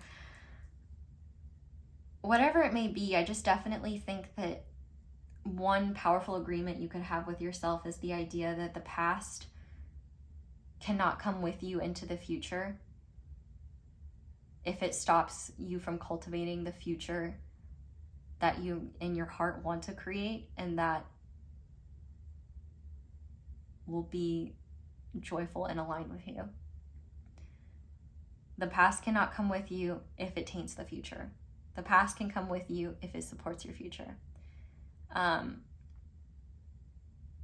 And like I said, or I don't know if I said this, but like, for example, you could have a negative experience that comes with you into the future where you're not projecting the idea that that's going to happen again, but rather, you know, you can say, I had this experience and it made me more compassionate, or it made me wiser, or it made me look at things differently, or it helped me treat people with more respect. And I'm going to keep this as a reminder of whatever you learned, for example. But man, if you guys are still here, I love you guys so much. Comment a butterfly if you're still here. And thank you for being patient with me, because I'm not always the best at articulating everything eloquently. But I just want you guys to believe in yourselves. And speaking of believing in yourself, we are going to see how your life will change as a result of these new things entering it. So to start, I choose happy and loving thoughts. I feel good and express love for myself and others. Like that, you're going to realize how good it feels to cultivate good feelings. Like, you can do that. The same way, like, say a bunch of things to yourself out loud that are like negative. Like, carve a belief that you hate oranges and just start saying like, yeah, I hate oranges so much. And then like be like, yeah, like oranges did this, oranges did that, and see how you can actually feel that anger and hatred towards oranges in that moment. And that's when you will realize how powerful your words are and how they cultivate feelings within us, whether we mean them or not. Maybe you're a vitamin C hoe, but you're still feeling the emotional intensity of oranges, slept with my wife, you know? It's like, obviously I'm joking and I'm being silly, but there is a real value to being conscientious of your thoughts and also looking at the positives in things. It doesn't mean you're being delusional, but I do think there is this delusional thing, hot take, where, you know, everybody talks about positive, like toxic positivity, which is a very real thing, and I'm glad that we talk about it. But nobody wants to talk about how toxic negativity is and how rampant and pervasive it is, and how that sort of negativity doesn't inspire change. It creates hopelessness, apathy, and division. But that's where I'm gonna, that's all I'm gonna say about that for now. But I feel like you're just gonna feel better, and it's gonna be easier and more effortless for you to not take the sufferings of others personally, because number one, they're not your burdens to carry, and number two, how your maintenance of your own attitude and positivity and just energy can help support those that are struggling. And for some people, they're not going to be able to receive that, and they're going to hate you for feeling that way. That's just because that's where they are. But the beautiful thing is you're not going to take it personally, because not only are you going to understand where they've been, but you're also going to recognize that it has nothing to do with you. It has everything to do with how they feel about themselves and about what they are not experiencing that you are. Okay. And the beautiful thing is that whether they know it or not, they can experience the same thing. Maybe not in the same way or in the same process, but they can get there in their own way. We also have clear waters, clear vision, confirmation, right timing, opportunity. So this is powerful in the sense that your purpose becomes clear, your truth becomes clear. Things that would once bog you down or make you confused or feel uncertain or fearful or incapable, those are not going to get in your way anymore. Not only that though, but you are getting into position at the perfect time. Like, you're going to be reaching levels that you need to when opportunities and doors open at the same time. Like, the pathway is clearing for you, and it's going to be very seamless and effortless for you to just know what the right choice is for you, to know whether something is a projection or a distortion or a belief forged from a wound that you no longer need to hold as a beacon of truth. You are instead looking at a more balanced and nuanced, you're looking at life with a more balanced and nuanced perspective, and looking at yourself with a more balanced and nuanced perspective. You know, everybody talks about how trauma changes the brain, but nobody talks about how healing changes the brain too. Our brain is plastic until the very last days of our life. And if you believe that you cannot change, the only thing stopping you is that belief. And in fact, it's when you let go of a lot of these beliefs that your visions and the idea of the future will become a lot more clearer to you, because you will have less mental energy and emotional energy being spent on what can't happen and what doors you have to keep shut. But we also have health. Treat your body with nutrients and exercise. This is important for your overall well-being right now. So I think this is also going to inspire you to have a healthier lifestyle in general. Not only will I think you have more energy, but also I think that it will inspire you to be more supportive of your body and look at how, you know, maybe certain, you know, foods or drinks or just substances could feed into old versions of yourself that you don't want to be. I also think that you might find it's a lot easier for you to make positive decisions that impact your health positively, because you're not fighting yourself anymore, believing that you're inherently bad or wrong. It's easier to support yourself when you know that you're worthy of the care you want to give yourself. I also think that it's going to be easier for you to want to care for yourself, because you're just going to have more mental bandwidth to process how to do that and to make changes that would support that. And finally, we have curiosity with Apophyllite and Jupiter. And this I love the most because this card is really speaking to where you're meant to head. You don't have to have a clear vision in the step-by-step process of what your future is meant to entail. But you are meant to start getting curious about what's possible, about what you can create, about the pathways that are available to you that maybe you had no idea existed. Pathways that you could not have reached if you didn't believe they were there. Jupiter is all about expansion and all about abundance and bringing us, more. And for you, I think you're about to have a lot more optimism and curiosity about the world. And I also think you're going to just be receiving so much more because you're seeing so much more in the world around you. You're also going to feel less tied to having everything figured out, and so you can just explore more. And instead of needing to know what to do or how to do something, or judging yourself for being a certain way, you can get curious about, is this something that I can change? Is this a helpful thought? It's like, instead of being so rigid and tough on yourself and critical of yourself, you can instead be curious why you think these things in the first place and whether they help you or don't. And be curious about perspectives and mindsets that maybe make you uncomfortable or that you're afraid to believe in or think are silly or delusional. And maybe you'll find that that curiosity leads to, this isn't for me, or it leads to, this is actually a lot more aligned with me. No matter what, though, life is about to get a whole lot more interesting, a whole lot lighter, a whole lot clearer. And I think you're going to look back at the version of yourself that you are right now, or that you are coming out of, and recognize them for what they are.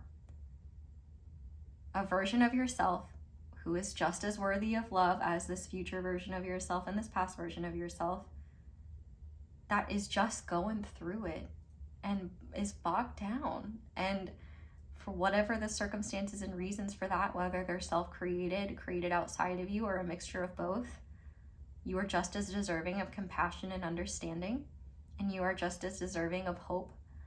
And that version of yourself, I think you're going to realize, like, that's me on survival mode. That's me on stuck in fear. That's me when my spirit isn't involved in the life that we're living. That's me when I'm on autopilot.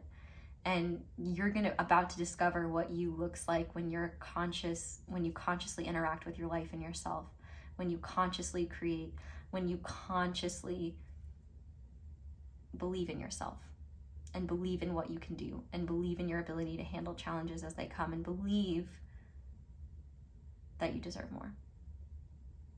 It's Brittany, bitch. It's you. And you deserve the world, and you're gonna have it. And I know you will. And the world will be a better place with a happier you in it. Not only because of what you'll be able to give to others, but also because of there will just be another person in the world who can say, I've been through this, I understand where you're at, and have compassion for those that are not there yet, and have compassion for yourself when you fall back there, and hold on to that beacon of truth, that knowing that things can change, things can get better, and no matter how dark the night is, you can move forward with that belief and that knowing that dawn always comes.